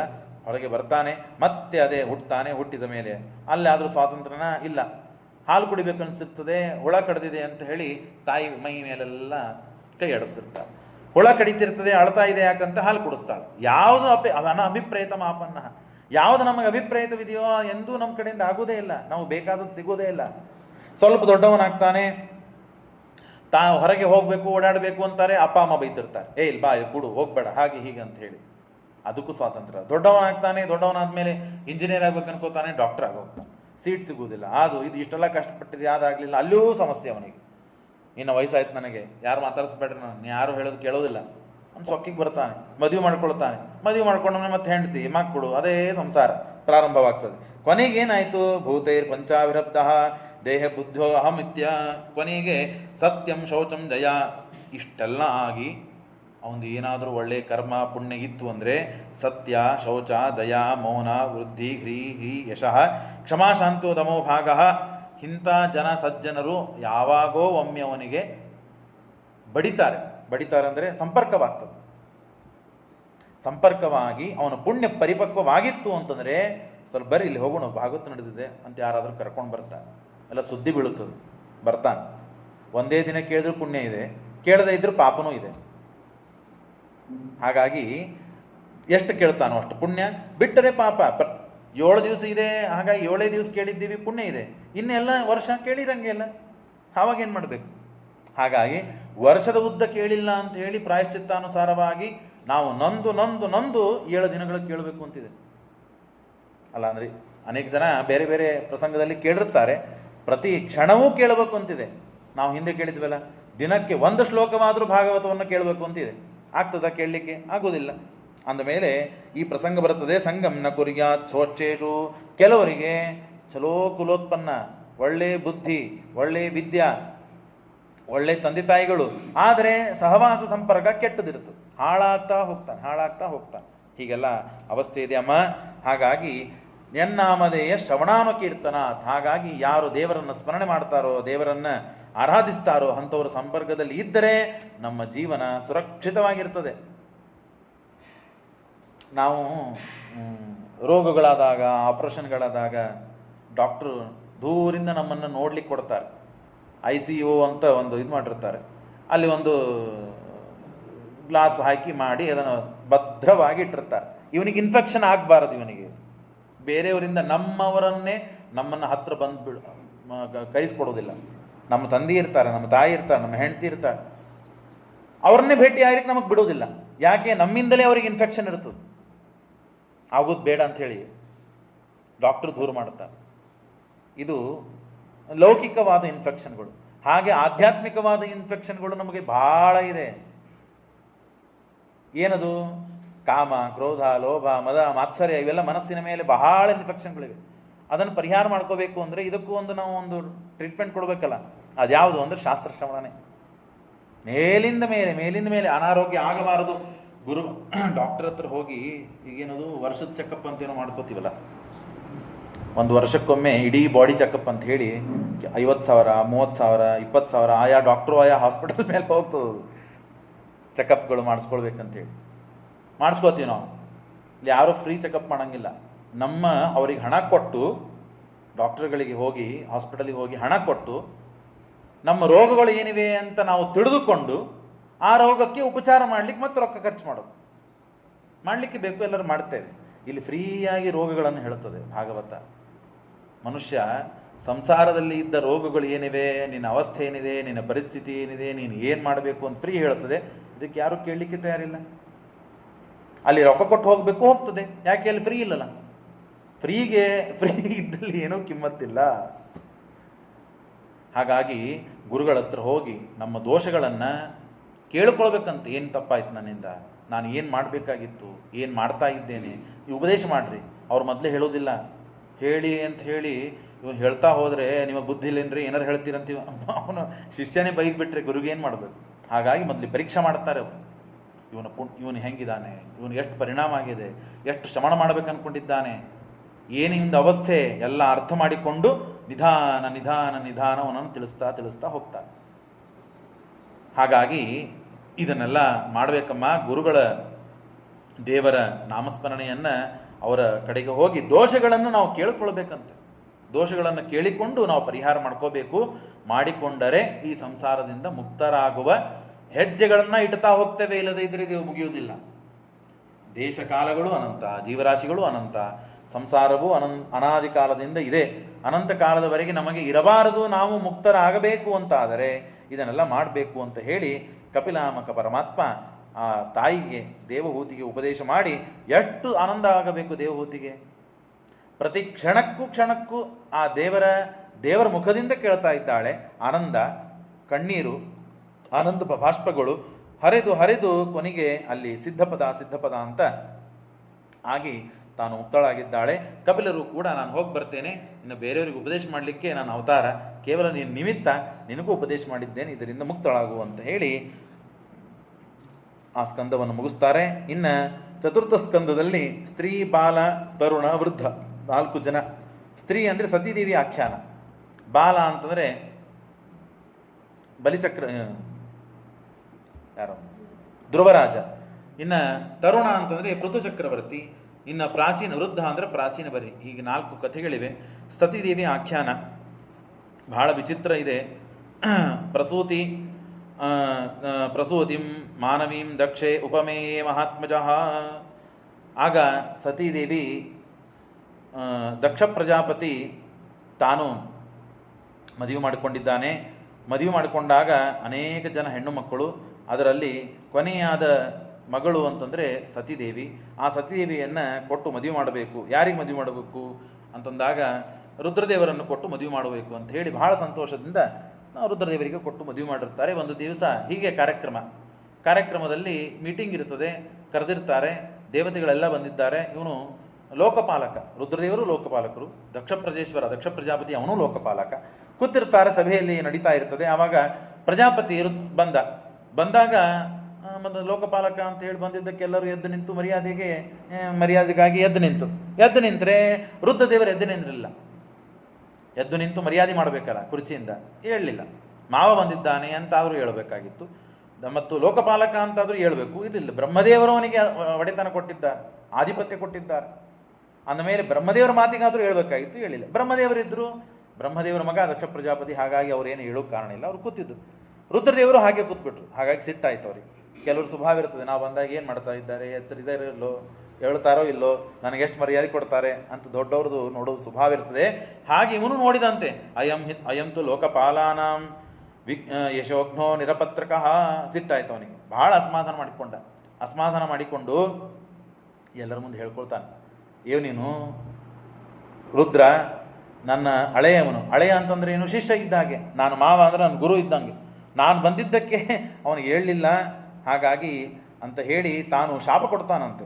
ನಿನಗೆ ಲೋಕಪಾಲಕರಲ್ಲಿ ಸ್ಥಾನ ಇಲ್ಲದೆ ಇದ್ದಂತೆ ಆಗಲಿ, ನಿನ್ನ ಯಜ್ಞದಲ್ಲಿ ನಿನಗೆ ಸ್ಥಾನ ಇಲ್ಲದೆ ಇದ್ದಂತೆ ಆಗಲಿ ಅಂತೇಳಿ ಶಾಪ ಕೊಟ್ಟಿದ್ದಕ್ಕೆ ಅವು ರುದ್ರದೇವರ ಏನು ಸೇವಕರಿದ್ದಾರಲ್ಲ ಅವರು ಸಿಟ್ಟಿಗೆ ಆಗ್ತಾರೆ. ನಮ್ಮ ರುದ್ರದೇವರಿಗೆ, ನಮ್ಮ ಸ್ವಾಮಿಗೆ ಶಾಪ ಕೊಡ್ತೀಯ ನೀನು ಅಂತ ಹೇಳಿ, ನಿನಗೆ ಹೋತದ ಮುಖ ಆಗಲಿ ಅಂತ ಹೇಳಿ ಅವನಿಗಿದ್ದ ಮನುಷ್ಯನ ಮುಖ ಹೋಗಿ ಹೋತದ ಮುಖ ಬರಲಿ ಅಂತ ನಂದಿ ಇತ್ಯಾದಿಗಳು ಶಾಪ ಕೊಡ್ತಾರಂತೆ.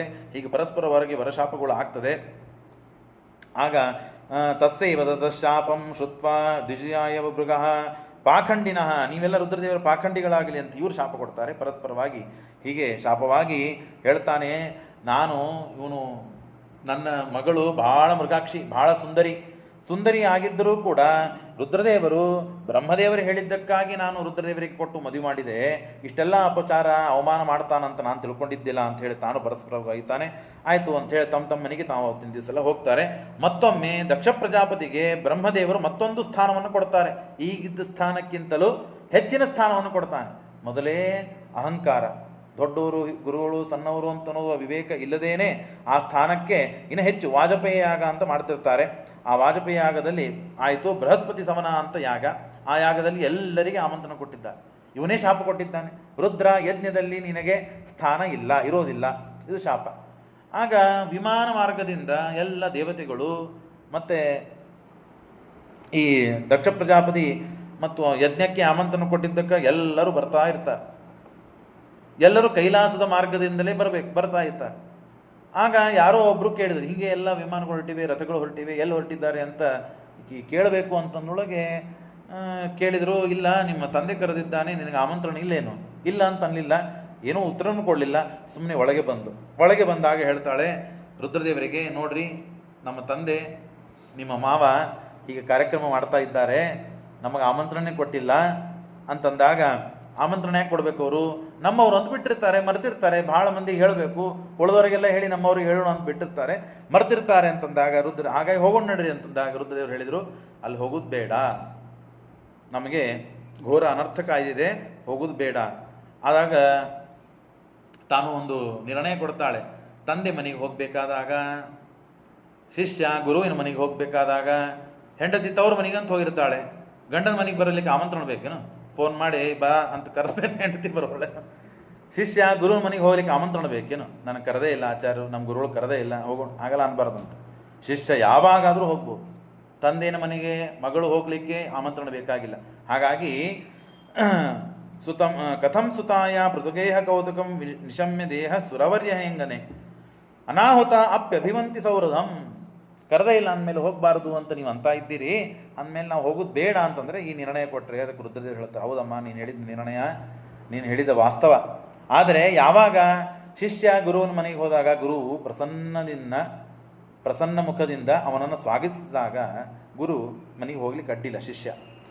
ಹಾಗೆ ಗಂಡನ ಮನೆಗೆ ಹೆಂಡತಿ ಆದರೂ ಅಷ್ಟೇ, ಅಥವಾ ತಂದೆ ಮನೆಗೆ ಮಗಳಾದರೂ ಅಷ್ಟೇ, ತನ್ನ ಮನೆಗೆ ಬರ್ತಾನೆ ಅಂತಂದಾಗ ಸಮಾಧಾನದಿಂದ ಸಂತೋಷದಿಂದ ಬರಮಾಡಿಕೊಂಡು ಅವರಿಗೆ ಆಶೀರ್ವಾದ ಮಾಡೋದಾದರೆ ಹೋಗ್ಲಿಕ್ಕೆ ಅಡ್ಡಿಲ್ಲ. ಅವ ಆಶೀರ್ವಾದ ಮಾಡ್ಲಿಕ್ಕೆ ಈಗ ಸದ್ಯಕ್ಕೆ ನಮ್ಮನ್ನು ಕರಿತಾ ಇಲ್ಲ, ಈಗ ಏನೋ ವಿಶಿಷ್ಟ ಅವಕಾಶ ಇದೆ, ಹಾಗಾಗಿ ನಾವು ಹೋಗೋದು ಬೇಡ ಅಂತ ಎಷ್ಟು ಹೇಳಿದರೂ ಕೇಳಲಿಕ್ಕೆ ತಯಾರಿಲ್ಲ. ಒಳಗೆ ಹೋಗ್ತಾಳೆ, ಹೊರಗೆ ಬರ್ತಾಳೆ, ಒಳಗೆ ಹೋಗ್ತಾಳೆ, ಹೊರಗೆ ಬರ್ತಾಳೆ, ಮನೆಯಲ್ಲಿ ಆಚೆ ಈಚೆ ಹೋಗ್ತಾಳೆ, ಕೈ ಎಲ್ಲ ತಿಕ್ಕೊಳ್ತಾಳೆ, ಏನು ಮಾಡ್ಬೇಕು ಸಮಾಧಾನ ಇಲ್ಲ. ಎಲ್ಲರೂ ಹೊರಟಿದ್ದಾರೆ. ಅವಳಿಗೇನು ಅಂದರೆ ನಮ್ಮ ಅಬಚಂದ್ರ ಬಂದಿರ್ತಾರೆ, ನಮ್ಮ ಅಕ್ಕ ತಂಗಿಯಂದ್ರು ಬಂದಿರ್ತಾರೆ, ಅರ್ಶನಾಂಗ ಕುಂಕುಮ ಇಸ್ಕೊಳ್ಳೋದು ಕೊಡೋದು ಎಲ್ಲ ಇರ್ತದಲ್ಲ. ಈಗ ಹರಟಿ ಆ ಊರು ಈ ಊರು ಸುದ್ದಿ ಎಲ್ಲ ಬೇಕಾಗ್ತದೆ. ಹಾಗಾಗಿ ಮಾತಾಡಬೇಕು, ಸಿಗ್ತಾರೆ ಎಲ್ಲರೂ ಒಂದು ಕಡೆಗೆ. ಈಗ ಅದನ್ನು ಹೋಗೋದು ಬಿಟ್ಟರೆ ಭಾಳ ಸಮಸ್ಯೆ ಆಗ್ತದೆ, ಹೋಗೋಣ ಅಂತಂದು. ಕೊನೆಗೆ ರುದ್ರದೇವರಿಗೆ ಏನಾದರೂ ಹೋಗೋದು ಬೇಡ ಅಂತಂದಾಗ, ನಾನು ಹೋಗಿ ಬರ್ತೇನೆ, ಅವತ್ತು ನೀವು ಮಾಡಿದ ಒಂದು ತಪ್ಪಿಗಾಗಿ ಇದೆಲ್ಲ ನಾನು ಅನುಭವಿಸ್ಬೇಕಾಯ್ತು. ಏನು ಮಾಡಿದೆ ನಾನು? ನಮ್ಮಪ್ಪ ಅವತ್ತು ಬಂದಿದ್ದ ಸಭೆಗೆ, ಬಂದಾಗ ನೀನು ಎದ್ದು ನಿಂತಿದ್ರೆ ಏನಾಗಿತ್ತು ನಿಮಗೆ? ನಿಮ್ಮಪ್ಪ ಹೇಗೆ ನನ್ನನ್ನು ತಪ್ಪು ತಿಳ್ಕೊಂಡಿದ್ದಾನಲ್ಲ, ಹಾಗೇ ನೀನು ತಪ್ಪು ತಿಳ್ಕೊಂಡಿದ್ದೀಯಾ? ಅವತ್ತೇನಾಯಿತು ಹೇಳ್ತೇನೆ ಕೇಳು. ಜಗತ್ತಾದರೂ ಕೇಳಬೇಕು, ನಾನು ತಪ್ಪು ಮಾಡಿದ್ದೇನೆ ಅಂತ ತಿಳ್ಕೊಂಡ್ಬಿಡ್ತದೆ, ಅದು ಸಮಸ್ಯೆ ಆಗ್ತದೆ. ಅವನು ಬರುವುದು, ನಾವು ಯಾವ ಟೈಮಿಗೆ ಹೇಳಿದ್ರಲ್ಲ 6 ಗಂಟೆಗೆ ಪ್ರಾರಂಭ ಮಾಡ್ತೀವಿ ಅಂತ ಹೇಳಿದ್ವಿ. 6 ಗಂಟೆಗೆ ಬಂದವರಿಗೆ ಮೊದಲಿಂದ ಭಾಗವತ್ ಕೇಳಿ ಸಿಗ್ತದೆ, ಇಲ್ಲದೇ ಇದ್ರೆ ಇಲ್ಲ. ಏನು ಮಾಡಬೇಕು? ಆಚಾರ್ಯ ಬಂದಿದ್ದಿಲ್ಲ ಅಂದರೆ ಏನು ಮಾಡಬೇಕು? ಒಂದೆರಡು ಹಾಡು ಆಡಿಸ್ತಾರೆ, ಭಜನೆ ಮಾಡಿಸ್ತಾರೆ, ಹೌದಲ್ಲ? ಹಾಗೆ ಆ ಸಮಯಕ್ಕೆ ಬರಲಿಲ್ಲ ನಿಮ್ಮ ಅಪ್ಪ. ಹಾಗಾಗಿ ಎಲ್ಲರೂ ತಮ್ಮ ಹರಟಿ ಹೊಡ್ತಾ ಕೂತಿದ್ರು, ಮಾತನಾಡ್ತಾ ಹರಟಿ ಹೊಡ್ತಾ ಕೂತು ಟೈಮ್ ಯಾಕೆ ವೇಸ್ಟ್ ಮಾಡಬೇಕು ಅಂತ ಹೇಳಿ ನಾನು ಮನಸ್ಸಿನಲ್ಲಿ ಇದ್ದ ಭಗವಂತನನ್ನು ಧ್ಯಾನ ಮಾಡ್ತಾ ಇದ್ದೆ. ಹಾಗಾಗಿ ಧ್ಯಾನ ಮಾಡುವಾಗ ನಿಮ್ಮ ತಂದೆ ಯಾವಾಗ ಬಂದ ಅಂತ ನನಗೆ ಗೊತ್ತೇ ಆಗಲಿಲ್ಲ. ಹಾಗೆ ಗೊತ್ತಾದರೂ ಕೂಡ ದೇವರ ಧ್ಯಾನ ಮಾಡ್ತಾ ಇದ್ದಾಗ, ದೇವರ ಸರ್ವೋತ್ತಮ ಸ್ವಾಮಿಯವನು, ಮನಸ್ಸಿಗೆ ಅಧಿಪತಿ, ಸತ್ತಾಪ್ರತೀತಿ ಪ್ರವೃತ್ತಿಗಳಿಗೆ ನಿಯಾಮಕನಾದ ಭಗವಂತನನ್ನ ಉಪಾಸನೆ ಮಾಡಬೇಕಾದಾಗ ಆ ದೇವರನ್ನು ಆರಾಧನೆ ಮಾಡೋದು ಬಿಟ್ಟು ನಿಮ್ಮ ಅಪ್ಪ ಬಂದಿದ್ದಾನಂತ ಎದ್ದು ಬಿಡಕ ನಾನು ಎದ್ದು ನಿಂದಿರ್ಬೇಕಾ? ನಾನು ಮಾಡಿದ್ದು ತಪ್ಪಲ್ಲ, ದೇವರ ಆರಾಧನೆ ಮಾಡ್ತಾ ಇದ್ದೆ, ಅವನು ತಡವಾಗಿ ಬಂದಿದ್ದಾನಂತ ಹೇಳಿ. ಪ್ರತ್ಯದ್ವಮಶ್ರವಣಾಭಿನಂದನಂ ವಿಧೀಯತೆ ಸಾಧು ಮಿತಸ್ಸು ಮಧ್ಯಮೇ ಪ್ರಾಜ್ಞೆ ಪರಸ್ಮೈ ಪುರುಷಾಯತೆ ರಸ ಗುಹಾಶಯಾಯೇವನ ದೇಹಮಾನಿನೇ. ಹೀಗೆ ನಾನು ಒಳಗಿದ್ದ ದೇವರನ್ನು ಉಪಾಸನೆ ಮಾಡುವ ಸಮಯದಲ್ಲಿ ಬಂದಿದ್ದಕ್ಕಾಗಿ ನಾನು ನಿಮ್ಮ ತಂದೆಗೆ ಎದ್ದು ಮರ್ಯಾದೆ ಮಾಡಲಿಲ್ಲ. ಏನಾರಿರ್ಲಿಪ್ಪ ನಿಮ್ಮದು, ನಮ್ಗೆ ಗೊತ್ತಿಲ್ಲ, ಕೇಳಲಿಕ್ಕೆ ತಯಾರಿಲ್ಲ, ನಾನು ಹೋಗಬೇಕು. ಕೊನೆಗೆ ಎಷ್ಟಾದರೂ ಕೇಳಲಿಲ್ಲ, ಹೋದ್ಲು. ಆಗ ಪಾರ್ವತಿ ಒಬ್ಬಳೇ ಹೊರಟಿದ್ದಾಳೆ ಅಂತ ಹೇಳ ಭೃತ್ಯರನ್ನು ಕಳಿಸಿದ್ರು. ಆಕೆಗೆ ಬೇಕಾದ ಎಲ್ಲ ಸಾಮಗ್ರಿಗಳನ್ನು ತೊಗೊಂಡು ಹೋಗ್ರಿ, ಆಕೆಗೆ ಏನು ಬೇಕು ವ್ಯವಸ್ಥೆ ಮಾಡಿರಿ ಅಂತ ಮಾಡಿದರು. ಕೊನೆಗೆ ಹೋಗಿ ನೋಡ್ತಾಳೆ, ಎಲ್ಲರೂ ಸಿಕ್ತರು, ಎಲ್ಲರೂ ಮಾತನಾಡಿದರು.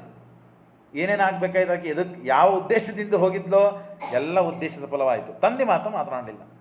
ತಾಯಿನೂ ಸ್ವಲ್ಪ ಹೊತ್ತು ಸುಮ್ಮಿದ್ಲು, ಆದರೆ ಕರುಣು ಕೇಳಲಿಲ್ಲ. ಮಗಳು ಅಂತನವ ಏನು ಮಮತಾ ಇರ್ತದೋ ಆ ಮಮತಾಯಿಂದ ಮಾತನಾಡಿದ್ಲು. ಕೊನೆಗೆ ತಂದೆ ಮಾತನಾಡ್ತಾ ಇಲ್ಲ. ಆಕೆಗೆ ಒಂದು ಸಂದೇಹ ಬಂತು. ಎಲ್ಲ ದೇವತೆಗಳಿಗೆ ಪ್ರತ್ಯೇಕ ಪೀಠ ಹಾಕಿದ್ದಾನೆ. ರುದ್ರದೇವರಿಗೆ ಅವತ್ತು ಶಾಪ ಕೊಟ್ಟಿದ್ದು ನಿಜಾನ? ಇಷ್ಟು ದ್ವೇಷ ಮಾಡ್ತಾನ ಅಂತ ನೋಡ್ಲಿಕ್ಕಂತ ನೋಡಿದ್ರು ಕುರ್ಚಿನೇ ಇದ್ದಿದ್ದಿಲ್ಲ, ಆಸನ ಇದ್ದಿದ್ದಿಲ್ಲ, ಸಿಂಹಾಸನ ಇದ್ದಿದ್ದಿಲ್ಲ. ಸಿಟ್ಟಾದ್ಲು. ಬಂದು ನೇರವಾಗಿ ತಂದೆ ಕೇಳಿದಾಗ ದೋಷಾನ್ ಪರೇಶಾಂನ ಗುಣೇಶು ಸಾಧವೋ, ಏನು ಸಹನ ಮಾಡಿಕೊಂಡರೂ ಹೆಂಡತಿ ಗಂಡನ ಅವಮಾನವನ್ನು ಸಹನ ಮಾಡಿಕೊಳ್ಳಿಕ್ಕೆ ಸಾಧ್ಯವಿಲ್ಲ. ಹಾಗಾಗಿ ಸಿಟ್ಟಾಗಿ ಬಂದು ಯದ್ವಕ್ಷರಂ ನಾಮ ಗಿರೇ, ರುದ್ರದೇವರಂದ್ರೆ ಯಾರಂತ ತಿಳ್ಕೊಂಡಿದ್ದಿ? ರುದ್ರಾಂತ ಶಿವಾಂತ ನಾಮವನ್ನು ಸ್ಮರಣೆ ಮಾಡಿದರೆ ನಮ್ಮ ಜೀವನ ಮಂಗಳವಾಗ್ತದೆ, ಪಾಪಗಳು ದೂರ ಆಗ್ತದೆ, ನಾವು ಎಲ್ಲ ವಿಧವಾದ ಹಿತಗಳನ್ನು ಮಾಡಿಕೊಳ್ಳಿಕ್ಕೆ ಸಾಧ್ಯವಿದೆ. ದ್ವೇಷ್ಟಿ ಶಿವಂ ಶಿವೇ ತರಹ, ಹಾಗಾಗಿ ಅಂಥ ಶಿವನನ್ನು ದ್ವೇಷ ಮಾಡ್ತೀನಿ ನೀನು ಅಂತ ಹೇಳಿ ನಾನು ಇವತ್ತು ನೀನು ನನಗೆ ದಾಕ್ಷಾಯಿಣಿ ಅಂತ ಕರೀತಾರೆ ಅವರು ರುದ್ರದೇವರು. ಯಾಕೆ? ದಕ್ಷ ಪ್ರಜಾಪತಿಯ ಮಗಳು ಅಂತ ಹೇಳಿ, ಅವನ ಕುಲ ಗೋತ್ರದಿಂದ ಹುಟ್ಟಿ ಬಂದವಳು ಅಂತ ಹೇಳಿ. ಹಾಗಾಗಿ ನನಗೆ ಕರೆದ್ರೆ ಈಗ ಅಸಹ್ಯ ಆಗ್ತದೆ, ಅಸಮಾಧಾನ ಆಗ್ತದೆ, ಜುಗುಪ್ಸೆ ಬರ್ತದೆ. ಯಾಕೆ? ನನ್ನ ತಂದೆ ಅಂದರೆ ಇಂಥವನು ಅಬದ್ಧವಾಗಿ ನನ್ನ ಗಂಡನನ್ನು ತಿಳಿದುಕೊಳ್ಳೋನು ಅಂತ ನನಗೆ ಜಿಗುಪ್ಸೆ ಬರ್ತದೆ. ಹಾಗಾಗಿ ನಾನು ಏನು ಮಾಡ್ತೇನೆ, ನಿನ್ನ ಗೋತ್ರ ನಿನ್ನಿಂದ ಬಂದಂತಹ ದೇಹ ನನಗೆ ಬೇಡ ಅಂತ ಹೇಳಿ ಆಗಿಂದಾಗ ಯೋಗಾಗ್ನಿಯನ್ನು ನಿರ್ಮಾಣ ಮಾಡಿಕೊಂಡು, ಆ ಸಾಮರ್ಥ್ಯ ಇರ್ತದೆ ಅವರಿಗೆಲ್ಲ, ಯೋಗಾಗ್ನಿಯನ್ನು ನಿರ್ಮಾಣ ಮಾಡಿಕೊಂಡು ತನ್ನ ದೇಹವನ್ನು ಬಿಡುತ್ತಾಳೆ. ಅಲ್ಲಿ ಸತೀದಾಹವಾಯಿತು. ಸತೀದಾಹ ಅಂತ ಎಲ್ಲ ಕಡೆ ಕೋಲಾಹಲ. ರುದ್ರದೇವರಿಗೆ ಗೊತ್ತಾಗ್ತದೆ. ರುದ್ರದೇವರು ತಮ್ಮ ಜಟೆಯನ್ನು ಅಪ್ಪಳಿಸಿ ಒಬ್ಬ ವೀರಭದ್ರನನ್ನು ನಿರ್ಮಾಣ ಮಾಡಿ ಕಳಿಸ್ತಾರೆ. ಆ ವೀರಭದ್ರ ಆಗೆಲ್ಲ ದೇವತೆಗಳು ಹೋಗ್ತಾರೆ, ಎಲ್ಲ ರಾಕ್ಷಸರು ಬರ್ತಾರೆ, ಆ ಯಜ್ಞವನ್ನೆಲ್ಲ ಧ್ವಂಸ ಮಾಡಿ ಹೋಗಿದ್ದಾರೆ. ಯಜ್ಞ ಏನು ಮಂಟಪ ಇತ್ತು, ಏನು ಸಭೆ ಇತ್ತು, ಎಲ್ಲ ಧ್ವಸ್ತವಾಗಿ ಹೋಗ್ತದೆ. ಆಗ ವೀರಭದ್ರನಿಗೂ ಈ ದಕ್ಷ ಪ್ರಜಾಪತಿಗೂ ಯುದ್ಧವಾಗ್ತದೆ. ಆವಾಗ ವೀರಭದ್ರ ಸಂಹಾರ ಮಾಡಲಿಕ್ಕೆ ಆಗುದಿಲ್ಲ. ಸ್ವಯಂ ರುದ್ರದೇವರು ಬರ್ತಾರೆ. ರುದ್ರದೇವರು ಬಂದವರೇ ಬಂದು ಯುದ್ಧ ಮಾಡಿ ರುಂಡವನ್ನು ಕಡ್ದು ಹಾಕ್ತಾರೆ. ಆಗ ಕೊನೆಗೆ ಎಲ್ಲ ದೇವತೆಗಳು ಬರ್ತಾರೆ, ಪ್ರಾರ್ಥನೆ ಮಾಡ್ತಾರೆ, ಶಾಂತ ಆಗಲಿ, ಹೀಗೆಲ್ಲ ಮಾಡಬಾರ್ದು ಅಂತಂದಾಗ ಕೇಳಿದಾಗ ಆಗಲಿ ಅಂತ ಹೇಳಿ ಅವನಿಗೆ ಹೋತದ ಮುಖವನ್ನು ಮತ್ತೆ ತಿರುಗಿ ಹಚ್ತಾರೆ. ಇವನು ಬದುಕಬೇಕು ಹೇಗೆ? ಆ ನಂದಿ ಮೊದಲಾದವರೆಲ್ಲ ಶಾಪ ಕೊಟ್ಟಿರ್ತಾರೆ. ಹಾಗಾಗಿ ಹೋತಂದ್ರೆ ಮೇಕೆ, ಆ ಮೇಕೆಯ ಮುಖವನಿಗೆ ಬರ್ತದೆ. ಕಣ್ಣು ಬಿಟ್ಟರೆ ಎದುರಿಗೆ ಕಾಣ್ತಾನೆ, ಮತ್ತೆ ರುದ್ರದೇವರೇ ಕಾಣ್ತಾರೆ. ಆಗ ಉದ್ದೇಶ ಮಾಡೋದಿಲ್ಲ, ಪಶ್ಚಾತ್ತಾಪ ಆಗಿರ್ತದೆ, ಮಾಡಿದ್ದು ತಪ್ಪು ಅಂತ ಗೊತ್ತಾಗ್ತದೆ. ರುದ್ರದೇವರಂದ್ರೆ ಮಹಾದೇವರವರು, ಅಂಥವರಿಗೆ ನಾನು ಈ ಅಪರಾಧ ಮಾಡಿಬಿಟ್ಟೆ, ಅಳೇನಾದರೆ ಏನಾಯಿತು? ಅದು ಸುಮ್ಮನೆ ಪಾರಿಭಾಷಿಕ, ಅವರು ಮಹಾದೇವತೆ ಅಂತ ಹೇಳಿ ಕ್ಷಮೆಯಾಚನೆ ಕೇಳಿ, ಹಾಗಾಗಿ ಮತ್ತೆ ಪುನಃ ಆ ಪಾರ್ವತಿ ದೇವಿ ಮೇನ ಮತ್ತು ಹಿಮಾಲಯ ಪುತ್ರಿಯಾಗಿ ಗಿರಿಜಾ, ಅಪರ್ಣ ಅಂತ ಹೆಸರು ಪಡೆದು ತಾನು ರುದ್ರದೇವರನ್ನೇ ಕುರಿತು ಪುನಃ ತಪಸ್ಸು ಮಾಡಿ ರುದ್ರದೇವರ ಹೆಂಡತಿ ಆಗ್ತಾಳೆ. ಇಷ್ಟು ಸತೀದಾಹ ಕಥೆಯನ್ನು ತಿಳಿಸಿಕೊಡ್ತಾರೆ. ಇನ್ನು ವಯಸ್ಸಿಗೆ ಮತ್ತು ಆಯುಷ್ಯಕ್ಕೆ ನಿರ್ಬಂಧ ಇದೆ. ಇಷ್ಟು ವಯಸ್ಸು, ಇಷ್ಟು ಆಯುಷ್ಯ ಅಂತ ಇದೆ. ಆದರೆ ಭಕ್ತಿಗೆ ಮಾತ್ರ ಯಾವ ವಯಸ್ಸಿನಲ್ಲಿ ಭಕ್ತಿ ಮಾಡಲಿಕ್ಕೆ ಸಾಧ್ಯವಿದೆ. 6 ವರ್ಷ ಇರ್ಬೋದು, 2 ವರ್ಷ ಇರ್ಬೋದು, 4 ವರ್ಷ ಇರ್ಬೋದು, 10 ವರ್ಷ ಇರ್ಬೋದು, 100 ವರ್ಷ ಇರ್ಬೋದು. ಯಾವ ಕಾಲಕ್ಕಾದರೂ ಭಕ್ತಿ, ದೇವರದು ಭಕ್ತಿಯನ್ನು ಮಾಡ್ತಾನೆ ಅಂತನ್ಲಿಕ್ಕೆ ಧ್ರುವರಾಜನ ಚರಿತ್ರೆ ಸಣ್ಣ ಮಕ್ಕಳಿಗೆಲ್ಲ ಹೇಳಬೇಕು. ಯಾಕಂದರೆ ಇಷ್ಟು ಸಣ್ಣ ಹುಡುಗ ಭಕ್ತಿ ಮಾಡ್ತಾ ಇದ್ದಾನೆ, ನೀನು ಮಾಡು ಅಂತನ್ನುವ ಒಂದು ಪ್ರೇರಣೆ, ಪ್ರೋತ್ಸಾಹ ಈ ಕಥೆಯಿಂದ ಸಿಗ್ತದೆ ಅಂತನ್ಲಿಕ್ಕೆ ಆ ಸ್ವಯಂಭೂ ಮನುವಿನ ಮಗ ಉತ್ಥಾನಪಾದ. ಉತ್ಥಾನಪಾದನಿಗೆ 2 ಹೆಂಡಂದರು, ಸುನೀತಿ ಮತ್ತು ಸುರುಚಿ. ಸುನೀತಿ ಹಾಗೆ ಹೆಸರು ತಕ್ಕಂತೆ ಬಹಳ ನೀತಿವಂತಳು. ಯಾವಾಗಲೂ ತಪಸ್ಸು, ಗಂಡನ ಸೇವೆ, ಗುರುಗಳ ಸೇವೆ, ಬೇಕಾದ ದೇವರ ಪೂಜೆಗೆ ಮಾಡಬೇಕಾದ ಎಲ್ಲ ವ್ಯವಸ್ಥೆಗಳನ್ನು ಇತ್ಯಾದಿಗಳನ್ನು, ತಪಸ್ಸು, ನಿರಂತರವಾಗಿ ತಪಸ್ಸು.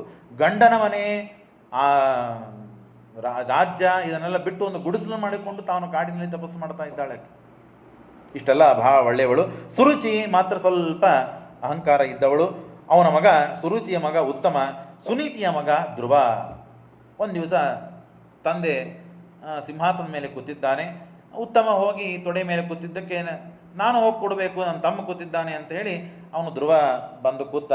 ಸುರುಚಿ ಬಂದವಳೇ ಬಂದು ಕೈಯಿಂದ ಹಿಡಿದು ಜಗ್ಗಿ ಅವನನ್ನು ಬಿಸಾಕಿಬಿಡ್ತಾಳೆ. ಯಾಕೆ ಹೀಗೆ ಮಾಡಿದಿ ಅಂತ ಕೇಳಿದರೆ, ನೀನು ನನ್ನ ಮಗ ಅಲ್ಲ, ನನ್ನ ಮಗ ಮಾತ್ರ ನನ್ನ ಗಂಡನ ತೊಡೆ ಮೇಲೆ ಕೊಡಬೇಕು, ನೀನಲ್ಲ. ನಿನ್ನ ಗಂಡನ ತೊಡೆ ಮೇಲೆ ನಿನ್ನ ತಂದೆ ತೊಡೆ ಮೇಲೆ ನೀನು ಕೂಡಬೇಕು ಅಂತಾದರೆ ನನ್ನ ಹೊಟ್ಟೆಯಲ್ಲಿ ಹುಟ್ಟಿ ಬರಬೇಕು ನೀನು ಅಂತ ಹೇಳಿ ವಂಕ ಮಾತುಗಳನ್ನು ಆಡಿ ಅವನನ್ನು ಬೇಜಾರು ಮಾಡಿ ಯದ್ಯಪಿ ಚಿಕ್ಕ ವಯಸ್ಸು, ಆದರೆ ಬುದ್ಧಿ ಮಾತ್ರ ಬಹಳ ತೀಕ್ಷ್ಣ ಇತ್ತು. ಸಿಟ್ಟು ಬಂತು ಅವನಿಗೆ, ತಾಯಿ ಇದ್ದಾಳೆ ಅಂತ ಹೇಳಿ ಏನು ಮಾಡ್ಲಿಕ್ಕೆ ಬರುವುದಿಲ್ಲ ಮಲತಾಯಿ. ಹಾಗಾಗಿ ಸಿಟ್ಟಿನಿಂದ ಹಾಗೆ ಹೋಗಿ ತಾಯಿ ಮುಂದೆ ಹೇಳ್ತಾನೆ ಇವೆಲ್ಲ ಸುದ್ದಿಯನ್ನು, ಹೀಗೆ ಮಾಡಿದ್ ನೋಡು ಸುರುಚಿ ತಾಯಿ ಅಂತ ಅಂದಾಗ, ಹೌದು ಬರೋಬ್ಬರಿ ಹೇಳಿದ್ದಾಳೆ ಅವಳು, ಯಾಕೆ ನೀನು ತಪ್ಪು ತಿಳ್ಕೊಂಡಿದ್ದೀಯ, ತಪಸ್ಸು ಮಾಡು ಅಂತ ಹೇಳಿದ್ದಾಳೆ, ನೀನು ತಪಸ್ಸು ಮಾಡು, ತಪಸ್ಸು ಮಾಡಿ ಒಳ್ಳೆ ಸ್ಥಾನವನ್ನು ಪಡಿ, ನಿನಗೇನು ಬೇಕು ಸಾಧನೆಯನ್ನು ಮಾಡ್ಕೊ. ಅವಳೇನು ಹೇಳಿದ್ದಾಳೆ, ತಪಸ್ಸು ಮಾಡಿ ನನ್ನ ಹೊಟ್ಟೆಯಲ್ಲಿ ಹುಟ್ಟು ಬಾ ಅಂತ, ಹಾಗೆ ಮಾಡು, ತಪಸ್ಸು ಮಾಡು ಅಂದಾಗ ಸಾಮಾನ್ಯವಾಗಿ ಏನಾಗ್ತದೆ, ಸೌತೇಂದ್ರಲ್ಲಿ ಜಗಳ, ಹೌದಲ್ಲ ನನಗೆ ಗೊತ್ತಿತ್ತು ಇವತ್ತಿಲ್ಲ ನಾಳೆ ಹಾಗೆ ಮಾಡ್ತಾಳಕ್ಕೆ ಅಂತ ಶುರು ಮಾಡ್ತೀವಿ ನಾವು. ಶುರು ಮಾಡಿ ಇಲ್ಲಿದ್ದೆಲ್ಲ ಹೇಳಿ ಇನ್ನು ದ್ವೇಷವನ್ನು ಹುಟ್ಟಿಸಿ ಹಾಗೆಲ್ಲ ಮಾಡಲಿಲ್ಲ ಅವರು. ಸಾಧನ ಮಾಡು ಅಂತ ಹೇಳ್ತಾ ಇದ್ದಾಳೆ, ನೀನು ಅಷ್ಟಿನ ಪಕ್ವಾಗಿಲ್ಲಂತೆ, ಹೋಗಿ ಸಾಧನ ಮಾಡು. ಸಣ್ಣ ಕೂಸಿಗೆ ತಾನು ಕಳಿಸಿದಂತೆ ಅವನು ಹೋದ, ಭಾರಿ ಗಟ್ಟಿ ಮನಸ್ಸು ಮಾಡಿಕೊಂಡು ಹೋದ. ನಾರದರ ಮಧ್ಯದಲ್ಲಿ ಬರ್ತಾ, ಎಲ್ಲಿ ಹೊಂಟಿದ್ದೀಪ್ಪ ನೀನು? ಇಲ್ಲ ಈಗ ಎಲ್ಲ ಆಗಿದೆ, ಅದಕ್ಕೆ ಹೊರಟಿದ್ದೇನೆ. ಅವೆಲ್ಲ ಆಗ್ತಿರ್ತದೆ, ನೀನು ಸಣ್ಣ ಹುಡುಗ, ಆಟ ಆಡಬೇಕು, ಇವತ್ತು ಆಗ್ತದೆ ನಾಳೆ ಹೋಗ್ತದೆ, ಮತ್ತೆ ನಿಂಗೆಲ್ಲ ಸಿಗ್ತದೆ.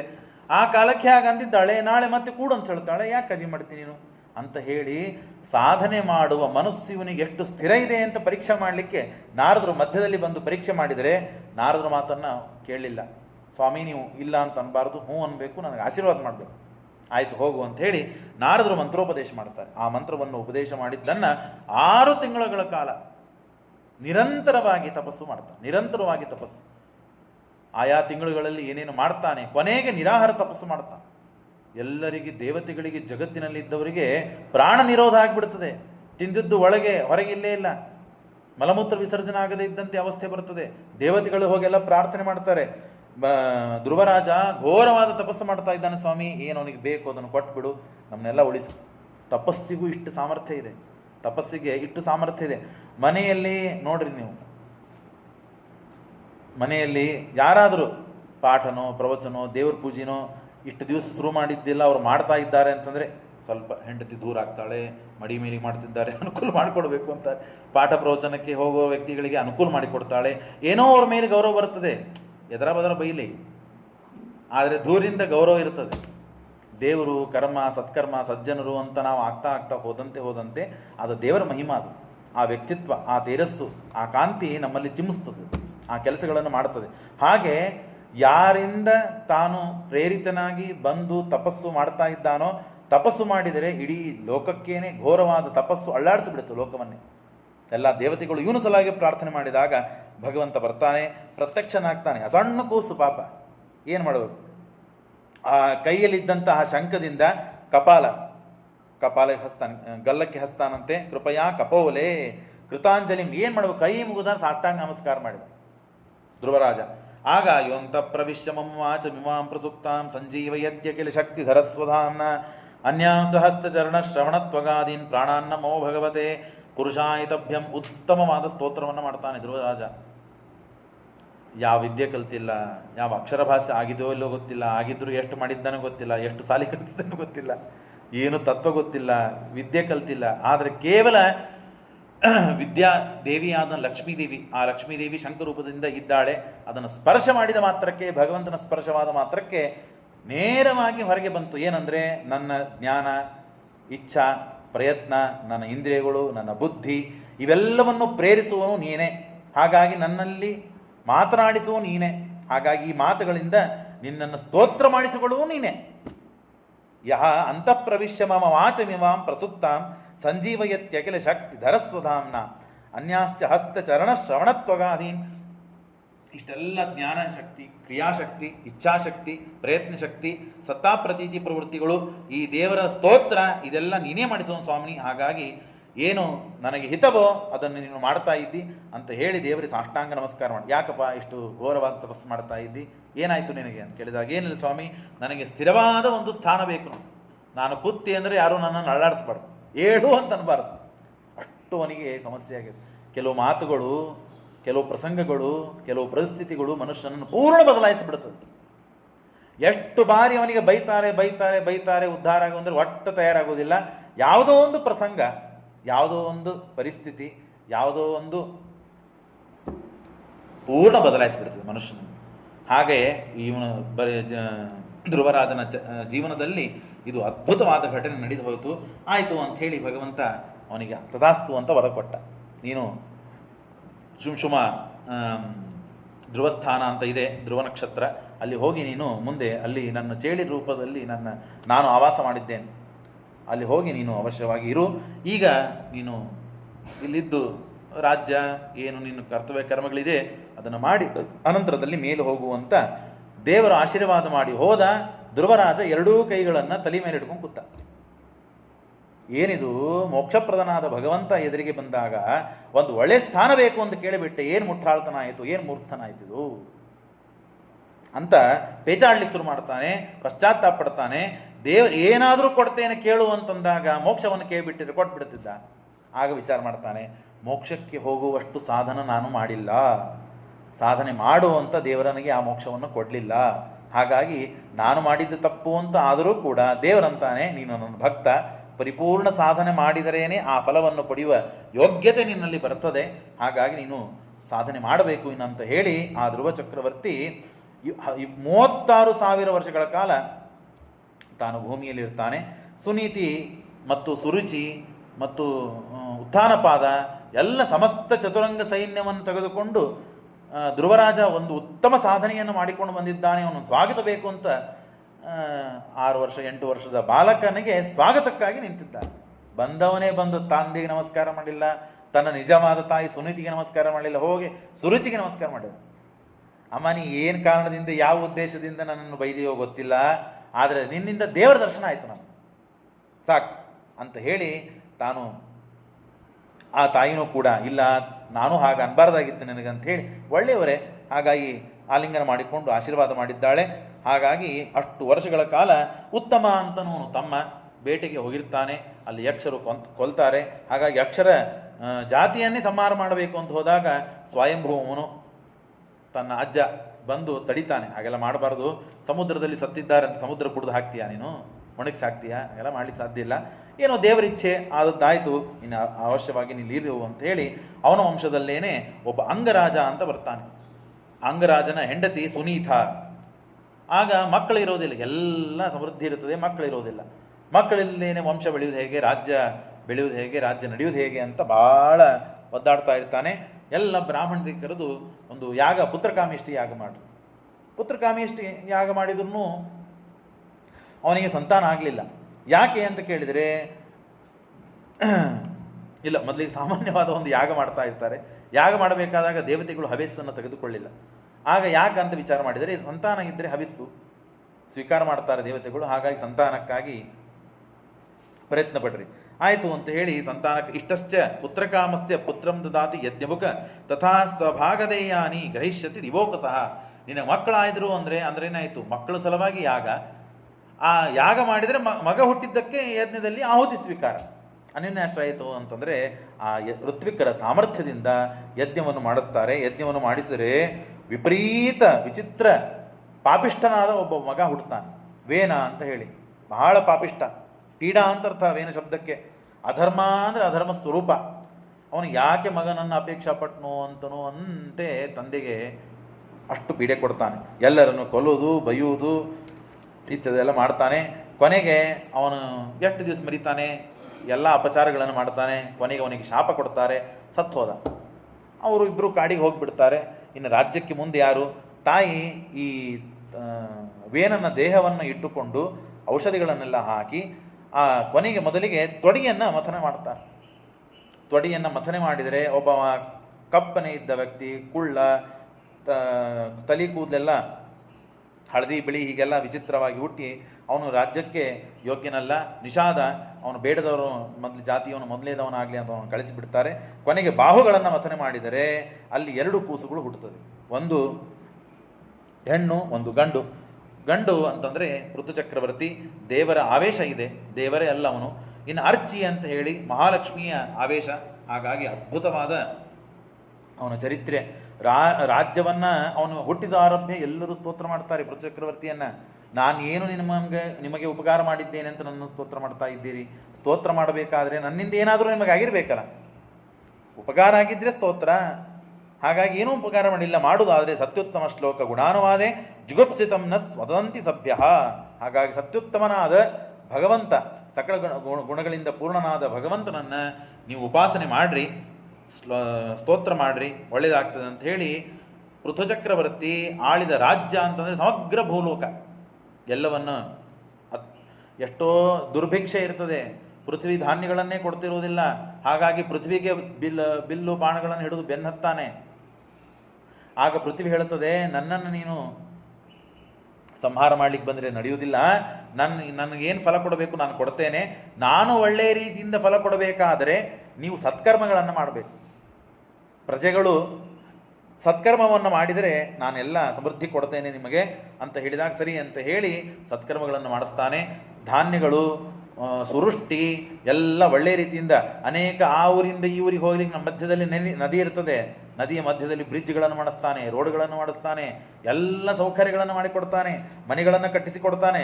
ಹೀಗೆಲ್ಲ ಅದ್ಭುತವಾದ ಋತು ಚಕ್ರವರ್ತಿಯ ಚರಿತ್ರೆ ಬಹಳ ದೊಡ್ಡದಿದೆ. ಹೀಗೆ ತಾನು ಆಳಿದರೆ ಪೃಥುರಾಜನಂತೆ ಮತ್ತೆ ರಾಜ್ಯವನ್ನು ಆಳಬೇಕು ಅಂತ ಹೇಳ್ತಾರೆ. ಅನಂತರದಲ್ಲಿ ಅವರ ಮನೆಯಲ್ಲಿ ಅವರ ಮನೆತನದಲ್ಲಿ ವಂಶದಲ್ಲಿ ಬರುವನು ಪ್ರಾಚೀನ ಬರ್ರಿ ಅಂತ. ಅವನು ಬಹಳ ಮತ್ತು ಕರ್ಮಿಷ್ಠನಾದವನು ಇರ್ತಾನೆ, ನಿರಂತರವಾಗಿ ಕರ್ಮ. ಹಾಗಾಗಿ ನಾರದರು ಬಂದು ಹೇಳ್ತಾರೆ, ನೀನು ಹೀಗೆ ನಿರಂತರದಲ್ಲಿ ಕರ್ಮದಿಂದ ಮೋಕ್ಷ ಹೇಳಿಲ್ಲಪ್ಪ, ಜ್ಞಾನದಿಂದ ಮೋಕ್ಷವನ್ನು ಹೇಳಿದ್ದಾರೆ. ಹಾಗಾಗಿ ಕರ್ಮವನ್ನು ಮಾಡಿದರೆ ಮೋಕ್ಷ ಆಗುವುದಿಲ್ಲ, ಹಾಗಾಗಿ ಜ್ಞಾನವನ್ನು ಸಂಪಾದಿಸು ಅಂತವನಿಗೆ ಉಪದೇಶ ಮಾಡಿ ಹೀಗೆ ಚತುರ್ಥ ಸ್ಕಂದವನ್ನು ಮುಗಿಸ್ತಾರೆ. ಪಂಚಮ ಸ್ಕಂದದಲ್ಲಿ ಅದ್ಭುತ ವಿಷಯಗಳಿವೆ ಎಲ್ಲ. ಪ್ರಾಚೀನ ಬರಿಯ ಕಥೆಯೂ ಕೂಡ ಒಂದು ಸಂದೇಶಾತ್ಮಕವಾದ ಕಥೆ ಇದೆ. ಒಟ್ಟಾರೆ ಸಂದೇಶ, ಅಲ್ಲಿದ್ದ ಸಾರಾಂಶ, ಜ್ಞಾನದಿಂದ ಮುಕ್ತಿ, ಜ್ಞಾನೇನೈವ ಪದಂ ಪದಂ, ಜ್ಞಾನಿ ಪ್ರಿಯತಮೋತ್ವಮೆ. ಜ್ಞಾನಿಯಾದವನಿಗೆ ಭಗವಂತ ಪ್ರೀತಿ ಮಾಡ್ತಾನೆ. ಎಲ್ಲರದು ಒಂದೊಂದು ಕ್ವಾಲಿಫಿಕೇಶನ್ ಇರ್ತದಲ್ಲ, ನೀವು ಕೆಲಸಕ್ಕೆ ಹೋದಾಗ ನೀ ಏನು ಓದಿಯಪ್ಪ, ನಿನಗೆ ಎಷ್ಟು, ಅದರ ಪ್ರಕಾರ ಪಗಾರ ಕೊಡ್ತಾರೆ. ಹಾಗೆ ದೇವರು ಪ್ರೀತಿಸಬೇಕಾದರೆ, ದೇವರಿಗೂ ನನ್ನವನು ಅಂತ ದೇವರು ಹೇಳ್ಕೋಬೇಕಾದ್ರೆ ನಾವು ಜ್ಞಾನವಂತರಾಗಬೇಕು. ಜ್ಞಾನವಂತರಾದರೆ ದೇವರು ನನ್ನ ಹತ್ರ ಮಾಡ್ತಾನೆ. ಹಾಗಾಗಿ ಜ್ಞಾನವನ್ನು ಪಡಿಬೇಕಪ್ಪ, ಕರ್ಮದಿಂದ ಮೋಕ್ಷ ಸಿಗುವುದಿಲ್ಲ ಅಂತಂದಾಗ ಆ ಸ್ವಯಂಭುವ ಮಗ, ಇನ್ನೊಬ್ಬ ಮಗ ಪ್ರಿಯವ್ರತ, ಉತ್ಥಾನಪಾದನ ಕಥೆಯನ್ನು ಕೇಳಿದ್ರಿ. ಆ ಪ್ರಿಯವ್ರತ ಇಷ್ಟು ಮಹಾರಾಜರು, ಇವರು ರಾಜರಾದವರು ರಾಜ್ಯವನ್ನು ಆಳಬೇಕು ಅಂತ ಎಲ್ಲಿದೆ? ವೈರಾಗ್ಯದಿಂದ ಇರಬೇಕು ಅವರು. ಬ್ರಹ್ಮದೇವರ ಮಕ್ಕಳು, ಮೊಮ್ಮಕ್ಕಳು, ದೇವರ ನೇರವಾಗಿ ಸಂಬಂಧ ಇದೆ ಅವರಿಗೆ. ಅದು ಬಿಟ್ಟು ಆರಾಮಾಗಿ ರಾಜ್ಯವನ್ನು ಆಳಿ ಭೋಗವನ್ನು ಮಾಡ್ತಾರಂದ್ರೆ ಹೇಗಿದೆ? ಇಲ್ಲ, ಪ್ರಿಯವ್ರತ ರಾಜ ಹಾಗೇ ಇದ್ದ. ಅವನಿಗೆ ಬಂದು ಸ್ವಯಂ ಬ್ರಹ್ಮದೇವರ ಅಂತರ್ಯಾಮಿಯಾದ ಭಗವಂತನೇ ಬಂದು ಉಪದೇಶ ಮಾಡಿದ. ಕರ್ಮಣ್ಯವಾಧಿಕಾರಸ್ತಿ ಅಂತ ಹೇಳಿದ್ದಾನೆ. ಸ್ವಕರ್ಮವನ್ನು ಮಾಡಬೇಕಪ್ಪ, ನಿನ್ನ ಕರ್ಮ. ನೀ ಯದ್ಯಪಿ ಬ್ರಾಹ್ಮಣನಾಗಿದ್ದಿ ಅಂದರೆ ತಪಸ್ಸಿಗೆ ಕಳಿಸ್ತಾ ಇದ್ವಿ, ಆದರೆ ನೀನು ಬ್ರಾಹ್ಮಣ ಅಲ್ಲ, ನೀನು ಕ್ಷತ್ರಿಯನಾದವನು ಪ್ರಜಾಪರಿಪಾಲನೆ ಮಾಡೋದೇ ಧರ್ಮ. ಸಜ್ಜನರನ್ನು ರಕ್ಷಣೆ ಮಾಡೋದು, ಅವರಿಗೆ ಅನುಕೂಲ ಮಾಡೋದು, ದುಷ್ಟರನ್ನು ನಿಗ್ರಹ ಮಾಡೋದು. ಅದು ಬಿಟ್ಟು ನೀನು ಸ್ವೇ ಕರ್ಮಣ್ಯ ಅಭಿರತಃ ಸಂಸಿದ್ಧಿಂ ಲಭತೆ ನರಹ ಅಂತ ಗೀತೆಯಲ್ಲಿ ಕೃಷ್ಣ ಹೇಳಿದ್ದಾನೆ. ಅದು ಬಿಟ್ಟು ನೀನೇನು ಮಾಡ್ತಾ ಇದ್ದಿ? ಯದ್ವಾಚಿದಂತ್ಯ, ಎಲ್ಲರಿಗೂ ಒಂದು ದಾರ ಇದೆ, ಕರ್ಮ ಎಂಬ ದಾರ. ನಾವು ಕಂಕಣ ಬಂಧನ ಮಾಡಿಕೊಳ್ತೇವೆ. ಬಂಧನ ಅಂದರೆ ಎಲ್ಲ ರೀತಿಯಿಂದ ಬಂಧನ ಅದು. ಹಾಗಿದ್ದಂತೆ ಸಂಸಾರವೇ ಒಂದು ಬಂಧನ. ಆಯಾ ದಾರಿನಲ್ಲಿ ಅಷ್ಟಷ್ಟು ಆಯಾ ವರ್ಷ ಇದಾಗಬೇಕು ಅದಾಗಬೇಕು ಅಂತ ಇರ್ತದೆ. ಯದ್ವಾಚಿತಂತ್ರ್ಯಾಂ ಗುಣಕರ್ಮ ನಾಮವಿಹಿ ಸದುರ್ಸ್ತವೈ ವತ್ಸ ವಯಂ ಸುಯೋಜಿತ ಜಿತೇಂದ್ರಿಯ ಆತ್ಮ ರಥೇರ್ ಬುಧಸ್ಯ ಗೃಹಾಶ್ರಮ ಕಿಂ ಕರೋತ್ಯ. ಅಲ್ಲಪ್ಪ, ನೀನು ಕಾಡಿಗೆ ಹೋಗಿ ತಪಸ್ಸು ಮಾಡಬೇಕು ಅಂತಿದ್ದಿ. ಯಾಕೆ? ರಾಜ್ಯದಲ್ಲಿದ್ದರೆ ತಪಸ್ಸು ಮಾಡ್ಲಿಕ್ಕೆ ಆಗೋದಿಲ್ವಾ? ಜಿತೇಂದ್ರಿಯನಾದವನು ಎಲ್ಲಿದ್ದರೇನು ತಪಸ್ಸು ಮಾಡಲಿಕ್ಕೆ? ಸಿಂಹಾಸನ ಮೇಲೆ ಕೂತು ತಪಸ್ಸು ಮಾಡು. ವ್ಯಾಸರಾಯರು ಮಾಡಲಿಲ್ವಾ? ಸುಮ್ಮನೆ ಕೂಡುವುದಷ್ಟೇ. ಇದೇನು ಇದರಿಂದ ಪರಿಣಾಮವನ್ನು ಮಾಡಿಕೊಳ್ಳದೆ ಇದ್ದರೆ ಉತ್ತಮ ತಪಸ್ಸಾಗ್ತದೆ. ಹಾಗಾಗಿ ನೀನು ಜಿತೇಂದ್ರಿಯನಾಗು, ಗೃಹಸ್ಥ ಆಶ್ರಮವನ್ನು ಪಡೆದಿರೂ ಕೂಡ ನೀನು ಸನ್ಯಾಸಿ ಇದ್ದಂತೆ ಇರು ಅಂತ ಹೇಳಿ ಅವನಿಗೆ ಉಪದೇಶ ಮಾಡಿ ಅವನಿಗೆ ರಾಜ್ಯದಲ್ಲಿ ಕೂಡಿಸ್ತಾರೆ. ಅಲ್ಲಿ ಬರ್ಹಿಷ್ಮತಿ ಅಂತ ಹೇಳಿ ಹುಡುಗಿನ ಜೊತೆಗೆ ಪ್ರಜಾಪತಿ ವಿಶ್ವಕರ್ಮನ ಮಗಳು, ಅವನ ಜೊತೆಗೆ ಮದುವೆ ಮಾಡ್ತಾ, ಆ ಮಗಳ ಹುಡುಗಿ ಜೊತೆ ಮದುವೆ ಮಾಡ್ತಾರೆ ಪ್ರಿಯವ್ರತನಿಗೆ. ಆಗ ಆಗ್ನೀಂದ್ರ, ಯಜ್ಞಜುಫ್ಫ, ಯಜ್ಞಬಾಹು, ಮಹಾವೀರ, ಹಿರಣ್ಯರೇತ, ದೃಷ್ಟಪುಷ್ಟ, ಸವನ, ಮಿಧಾತಿಥಿ, ಹೋತ್ರ, ಕವಿ ಅಂತ ಹೇಳಿ 10 ಜನ ಮಕ್ಕಳಾಗ್ತಾರೆ. ಆಮೇಲೆ ಅವರೆಲ್ಲರೂ ಕೂಡ ಮೂರು ಜನ ಅದರೊಳಗೆ ತಾವು ಅನಾಸಕ್ತರಾಗಿ ಈ ರಾಜ್ಯ ಗಿಜ್ಜ ಬೇಡ ಅಂತ ಹೇಳ್ತಾರೆ. ಇನ್ನು 7 ಜನ ಇರ್ತಾರೆ. ಅವ್ರು 7 ಜನ ಕೂಡ ಸಪ್ತದ್ವೀಪ ಸಪ್ತಸಾಗರಗಳಿಗೆ ರಾಜ್ಯವನ್ನು, ಏನು ಪ್ರಿಯವ್ರತನ ರಾಜ್ಯ ಅಂತಂದ್ರೆ ಏನದು ಭಾರಿ ಅದ್ಭುತ. ನಾವು ಒಂದು ಊರು, ಒಂದು ಮನೆ, ಒಂದು ಆಸ್ತಿ ಅಂತಂದ್ರೆ ಏನೋ ಎದೆ ತಟ್ಟಿ ನಡೀತೇವೆ. ಇಡೀ ಜಗತ್ತಿನಲ್ಲಿ ಇದ್ದದ್ದೆಲ್ಲ ಅವರ ಸಂಪತ್ತು. ಎಷ್ಟು ದೊಡ್ಡ ರಾಜ್ಯ ಅವರು. ಒಂದೊಂದು ದ್ವೀಪವನ್ನು ಕೊಡ್ತಾನೆ. 7 ದ್ವೀಪಗಳು, 7 ಸಾಗರಗಳು. ಒಂದೊಂದು ದ್ವೀಪವನ್ನು ನೀವು ತಗೊಂಡ್ಬಿಡ್ರಿ. ಭರತಖಂಡ ಅಲ್ಲ, ಜಂಬೂದ್ವೀಪ, ಪ್ಲಕ್ಷದ್ವೀಪ, ಶಾಲಿಮಣಿ ದ್ವೀಪ, ಕುಶದ್ವೀಪ, ಕ್ರೋಂಚದ್ವೀಪ, ಪುಷ್ಕರ ದ್ವೀಪ. 7 ದ್ವೀಪಗಳು, 7 ಸಾಗರಗಳು. ಅದಕ್ಕೆ ಅವರು ರಾಜ್ಯರಾಗ್ತಾರೆ.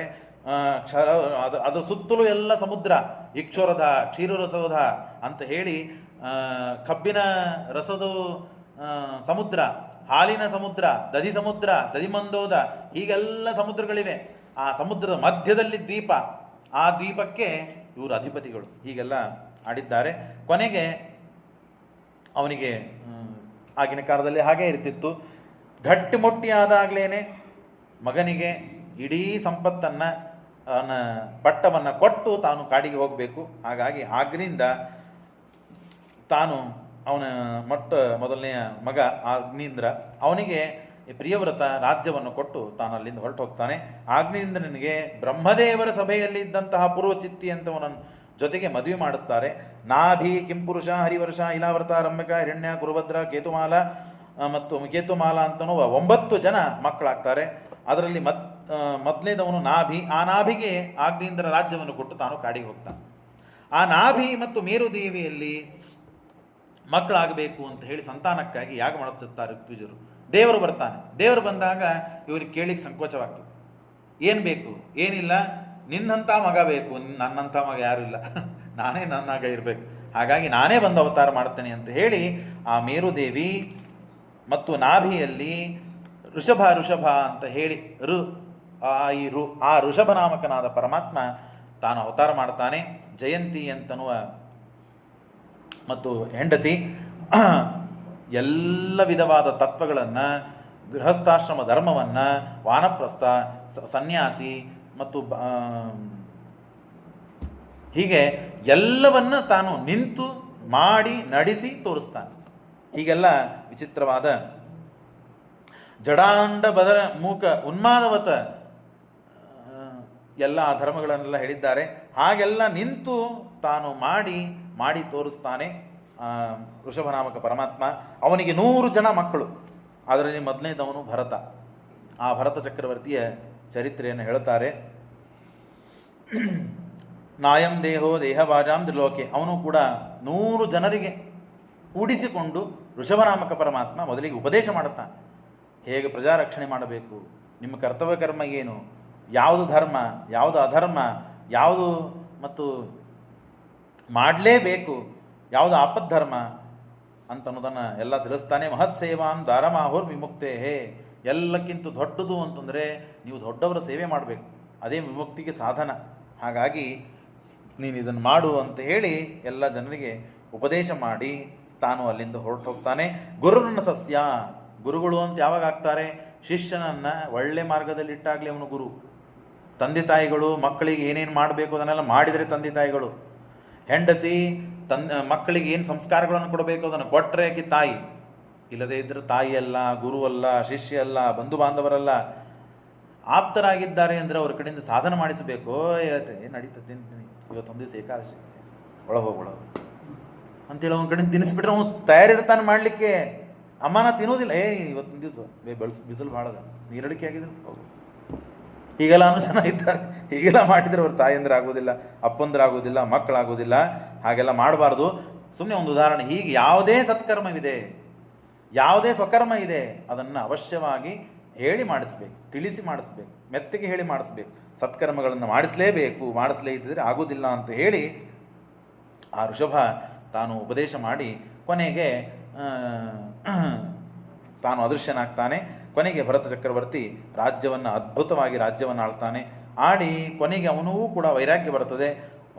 ಅವನಿಗೆ ಸುಮತಿ ಅಂತನ್ನುವ ಮೊದಲೇ ಮಗ ಅವನಿಗೆ ರಾಜ್ಯವನ್ನು ಕೊಟ್ಟು ತಾನು ಕಾಡಿಗೆ ಬರ್ತಾನೆ. ಭಾರಿ ಸಂತೋಷದಿಂದಿರ್ತಾನೆ. ನಿರಂತರವಾಗಿ ದೇವರ ಉಪಾಸನೆ. ರಾಜ್ಯದಲ್ಲಿ ಪ್ರಜಾರಕ್ಷಣಾ ರೊಕ್ಕ ಎಷ್ಟು ಬಂತು, ಹಾಗಾಯಿತು ಹೀಗಾಯಿತು, ಅದು ನೋಡೋದು ಇದು ನೋಡೋದು, ಒಂದು ಮನೆ ನೋಡ್ಕೊಳ್ಳಿಕ್ಕೆ ನಮಗೆ ಇಡೀ ದಿವಸ ಹೋಗ್ತದೆ. ಪ್ರಜಾರಕ್ಷಣೆ ಮಾಡೋದ್ರೊಳಗೆ ಇಡೀ ದಿನ ಕಾಲು ಕಳೆದಿದ್ದೇನೆ. 60 ವರ್ಷ ಅಷ್ಟಕ್ಕೆ ನಿವೃತ್ತನಾಗಲಿಲ್ಲ ಅವನು.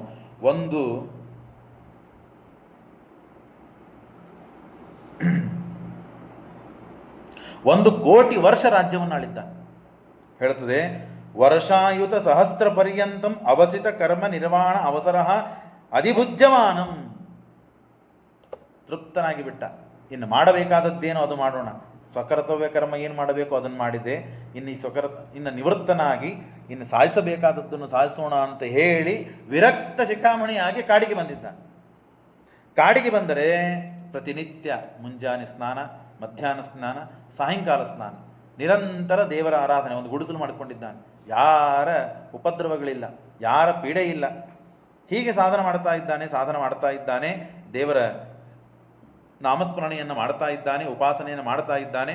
ಒಂದು ದಿನ ಏನಾಗಿದೆ, ಒಂದು ಜಿಂಕಿ ಸರೋವರದ ಆಚೆ ನಿಂತಿದೆ. ಸಿಂಹದ ಧ್ವನಿ ಕೇಳಿದೆ.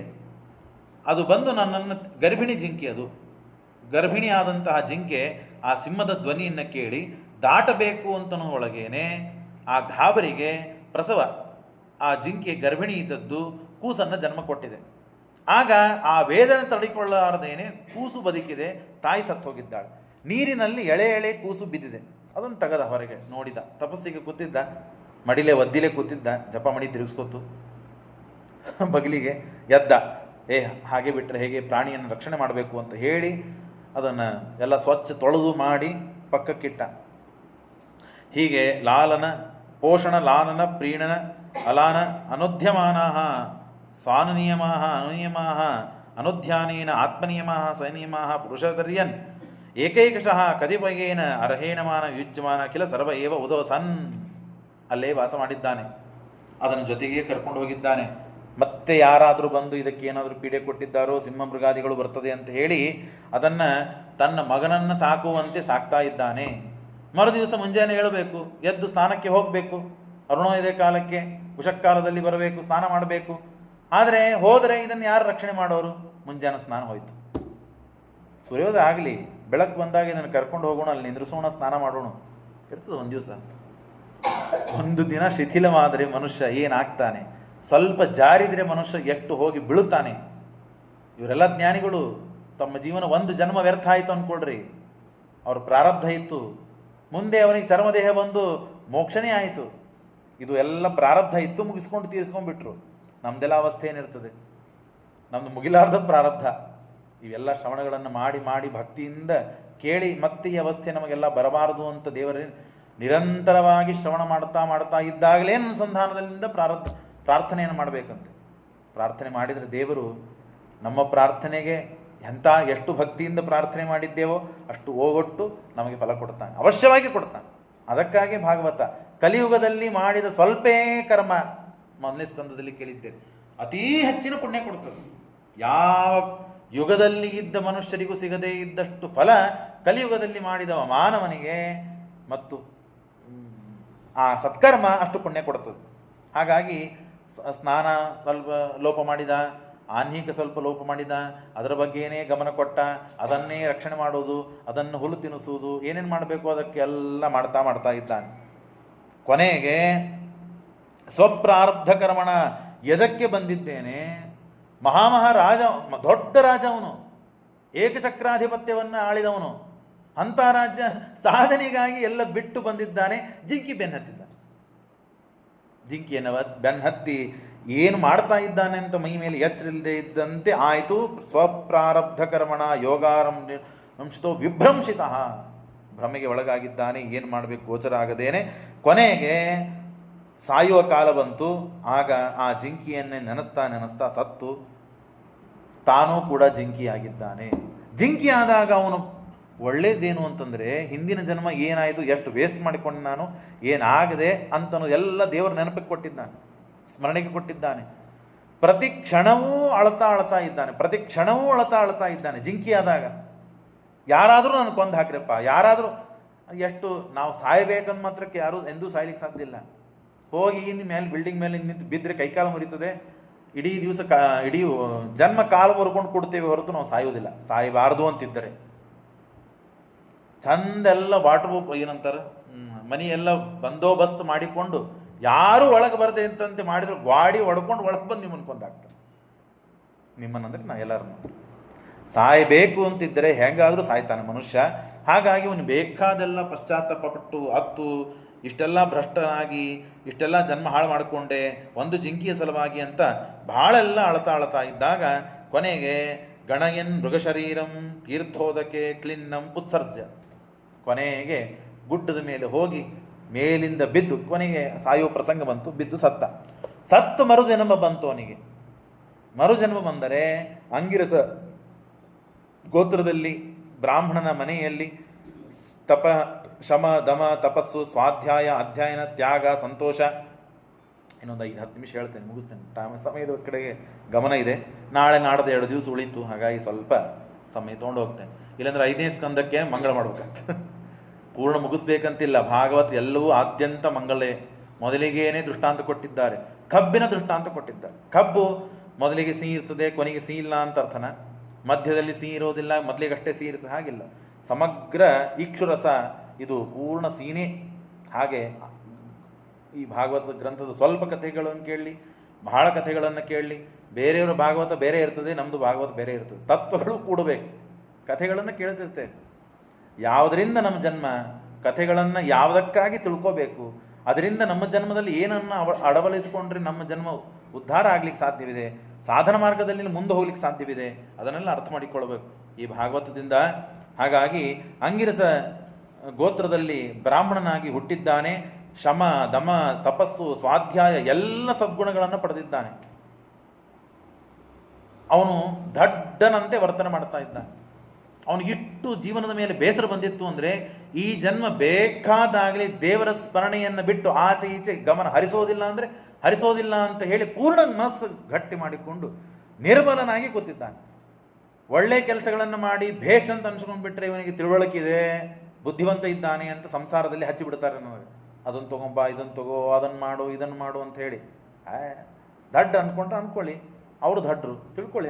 ನಾನೇನು ಮಾಡ್ತಾನೆ, ಅವನಿಗೆ ಮೊದಲಿಗೆ ಸಂಸ್ಕಾರ ಮಾಡ್ತಾರೆ, ಉಪನಯನ ಮಾಡ್ತಾರೆ, ಸಂಧ್ಯಾವಂದನ. ಅವ್ನಿಗೆ ಎಷ್ಟು ಸಂಧ್ಯಾವಂದನ ಮಾಡಿಸ್ತಾರೋ ಅಷ್ಟೇ ಸಂಧ್ಯಾನ ಮಾಡ್ತಿದ್ದ. ಅವನು 4 ಕೇಶವ ನಾರಾಯಣ ಮಾಧವ ಗೋವಿಂದ ಅಷ್ಟೇ ಅಂತಿದ್ದ. 24 ನಾಮ ಹೇಳಿದರೆ ಅಷ್ಟೇ ಅನ್ನೋನು. ಯಾಕೆಂದ್ರೆ ಮುಂದಿನ ಬರ್ತದಂತವ್ರಿಗೆ ಹೇಳಿಬಿಟ್ರೆ ಶರಣ ಇದ್ದಾನಂತ ಹೇಳ್ತಿದ್ರು. ಮತ್ತು ಅವನು ಬೇಡ ಅವ್ರು ಏನಂತಾರೆ, ಈ ಕಡೆ ಕೂಡಿಸಿಬಿಟ್ರೆ ಆ ಕಡೆ ನೋಡ್ಕೂತ್ ಕೊಡುವನು ಅಂದರೆ ಹೃದಯದಲ್ಲಿ ಪರಮಾತ್ಮನ ನಿರಂತರವಾದ ಧ್ಯಾನ. ಅದು ಹೇಗೆ ಮಾಡ್ತಾ ಇದ್ರು, ಅದು ಅನುಭವ ಏನು. ಕೆಲವೊಮ್ಮೆ ಸಾಮಾನ್ಯವಾಗಿ ಏನಿರ್ತದೆ, ಕಥೆಗಳಿಂದ ಶ್ಲೋಕಗಳನ್ನು ಓದಿದಾಗ ನಮಗೆ ಮನಸ್ಸಿಗೆ ಪರಿಣಾಮ ಆಗೋದಿಲ್ಲ. ಕೆಲವೊಮ್ಮೆ ದಾಸರ ಪದಗಳನ್ನು ಕೇಳಿದಾಗ ಮನಸ್ಸಿಗೆ ಪರಿಣಾಮ ಆಗ್ತದೆ, ಅರ್ಥ ಆಗ್ತದೆ. ಅದು ಅರ್ಥ ಆಗ್ತದೆ.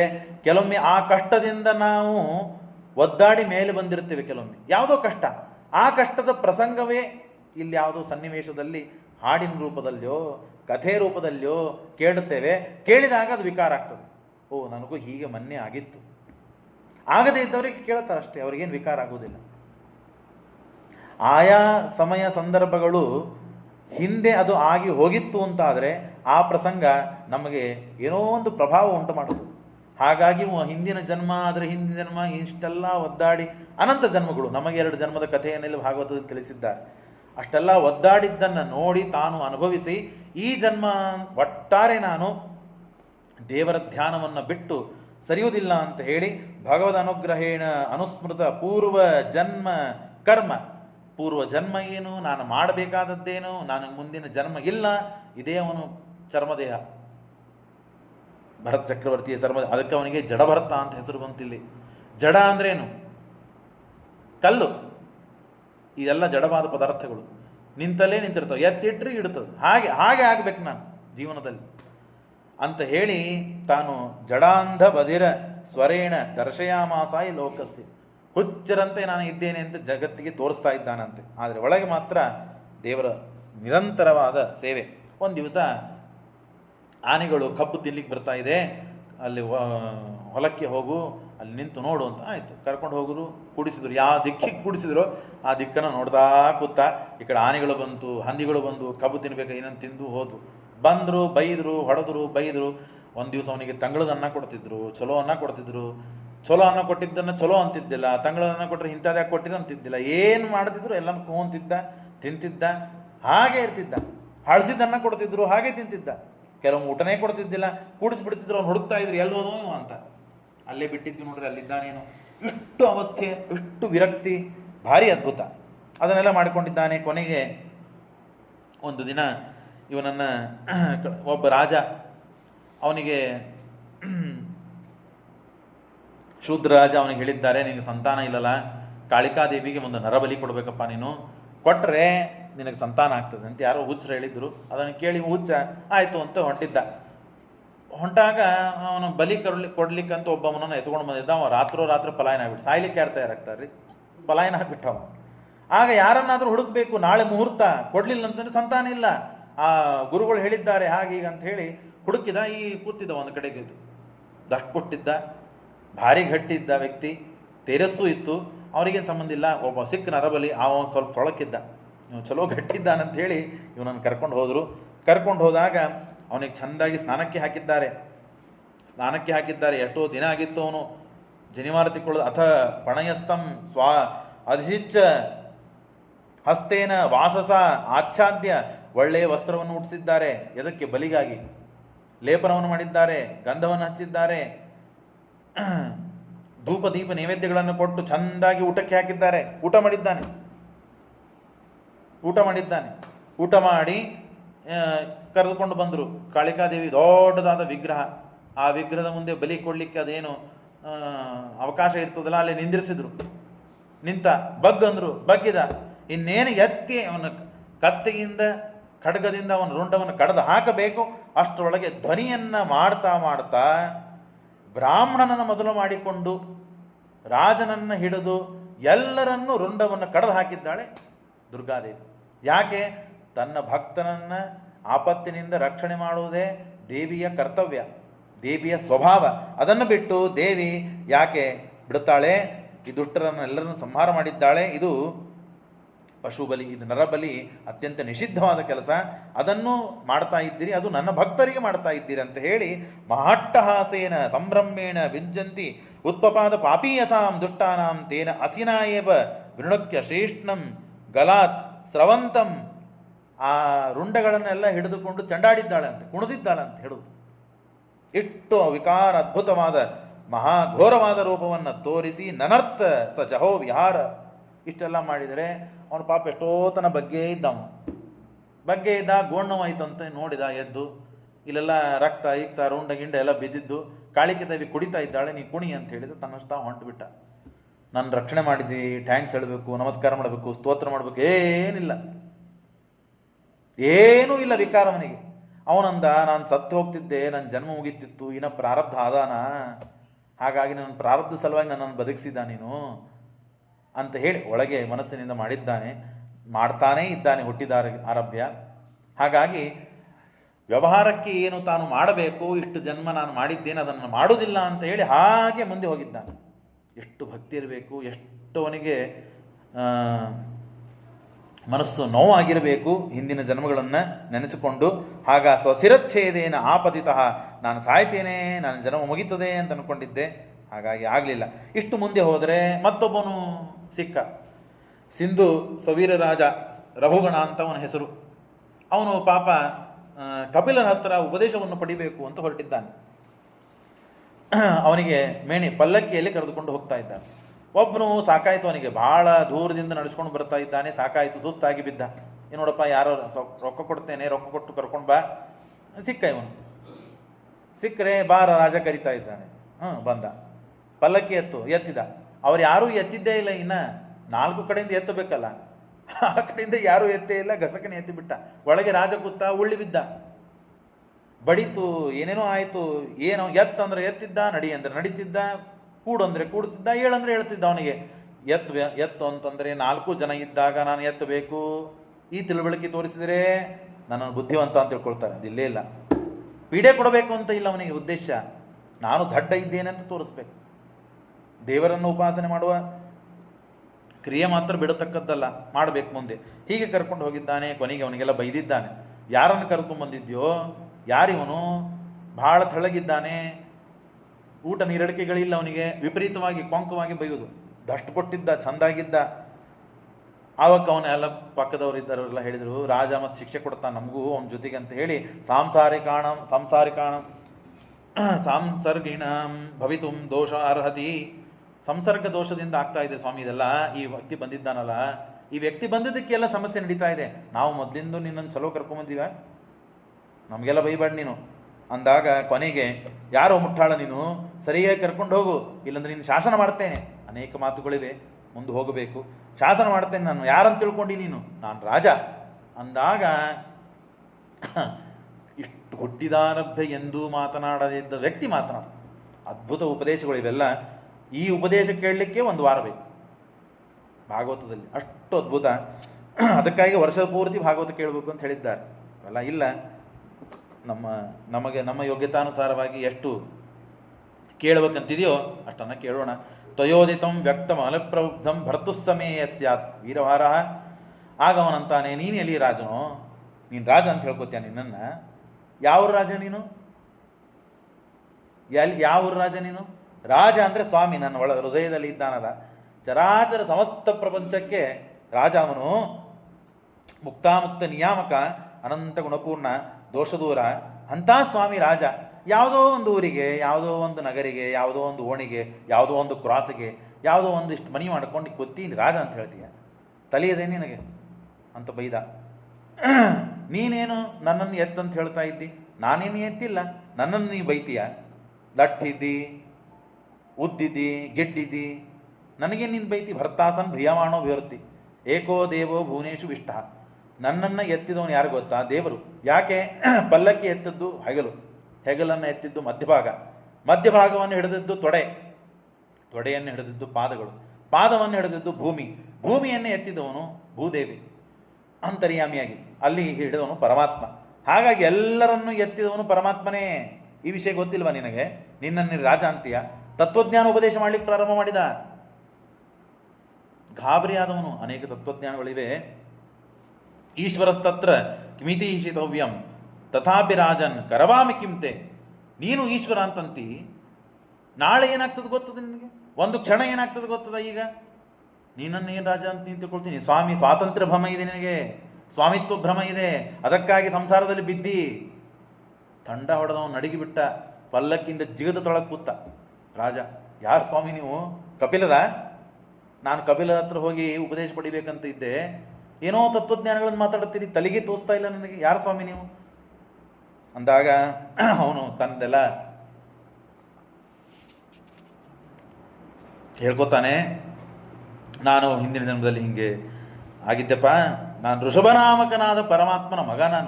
ನನ್ನ ಯೋಗ್ಯತೆ ಭಾಳ ದೊಡ್ಡದಿತ್ತು ಅಂತ ನಾನು ತಿಳ್ಕೊಂಡಿದ್ದೆ. ತಪಸ್ಸಿಗೆ ಬಂದೆ, ಭ್ರಷ್ಟನಾದೆ. ಕೊನೆ ಜನ್ಮ, ಈ ಜನ್ಮ ನಾನು ವೇಸ್ಟ್ ಮಾಡ್ಕೋಬಾರ್ದು ಅಂತ ಹೇಳಿ ಸಾಧನೆ ಮಾಡ್ತಾ ಇದ್ದೇನೆ ಅಂತ ಹೇಳಿ ತನಗೇನು ಹೇಳಬೇಕಾಯಿತು ಉಪದೇಶಗಳನ್ನು ಹೇಳಿ ತಾನು ಅಲ್ಲಿಂದ ಹೊರಟ. ತಾನು ಕಪಿಲರಿಂದ ಉಪದೇಶವನ್ನು ಪಡೆಯುವುದನ್ನು ಇಲ್ಲೇ ಇದ್ದು ಎಲ್ಲ ಉಪದೇಶಗಳನ್ನು ಪಡೆದಿದ್ದಾನೆ. ದುಷ್ಟಶ್ರಮ ಕರ್ಮತೆ ಆತ್ಮನೇವೈ ಭರ್ತು ಗಂತುರು ಭವತಶ್ಚಾನುಮನ್ನೇ ಕೋವಿದ ಆವದಂತನ್ ಅಂತ ಹೇಳಿ ಪರಮಾತ್ಮನ ಜಡಭರತ ಅಂದರೆ ಭರತ ರಾಜ ತಾನು ಉಪದೇಶ ಮಾಡಿದ್ದಾನೆ. ಕೊನೆಗೆ ಅತ್ರೋತ್ತಮ ಶ್ಲೋಕ ಗುಣಾನುವಾದ ಅಹಂಪುರ ಭರತೋ ನಾಮರಾಜ. ರಾಜನಾಗಿದ್ದೆ, ಆಮೇಲೆ ಜಿಂಕಿಯಾದೆ, ನಂದೆಲ್ಲ ಹಿಂಗೆ ಪ್ರಾರಬ್ಧ ಆಯಿತು. ಹಾಗಾಗಿ ಈಗ ಕೊನೆ ಜನ್ಮ ಅಂತ ಹೇಳಿ ಕೊನೆಗೆ ಅವನನ್ನು ಉಪದೇಶ ಮಾಡಿ ಕೊಟ್ಟು ಕಳಿಸ್ತಾನೆ.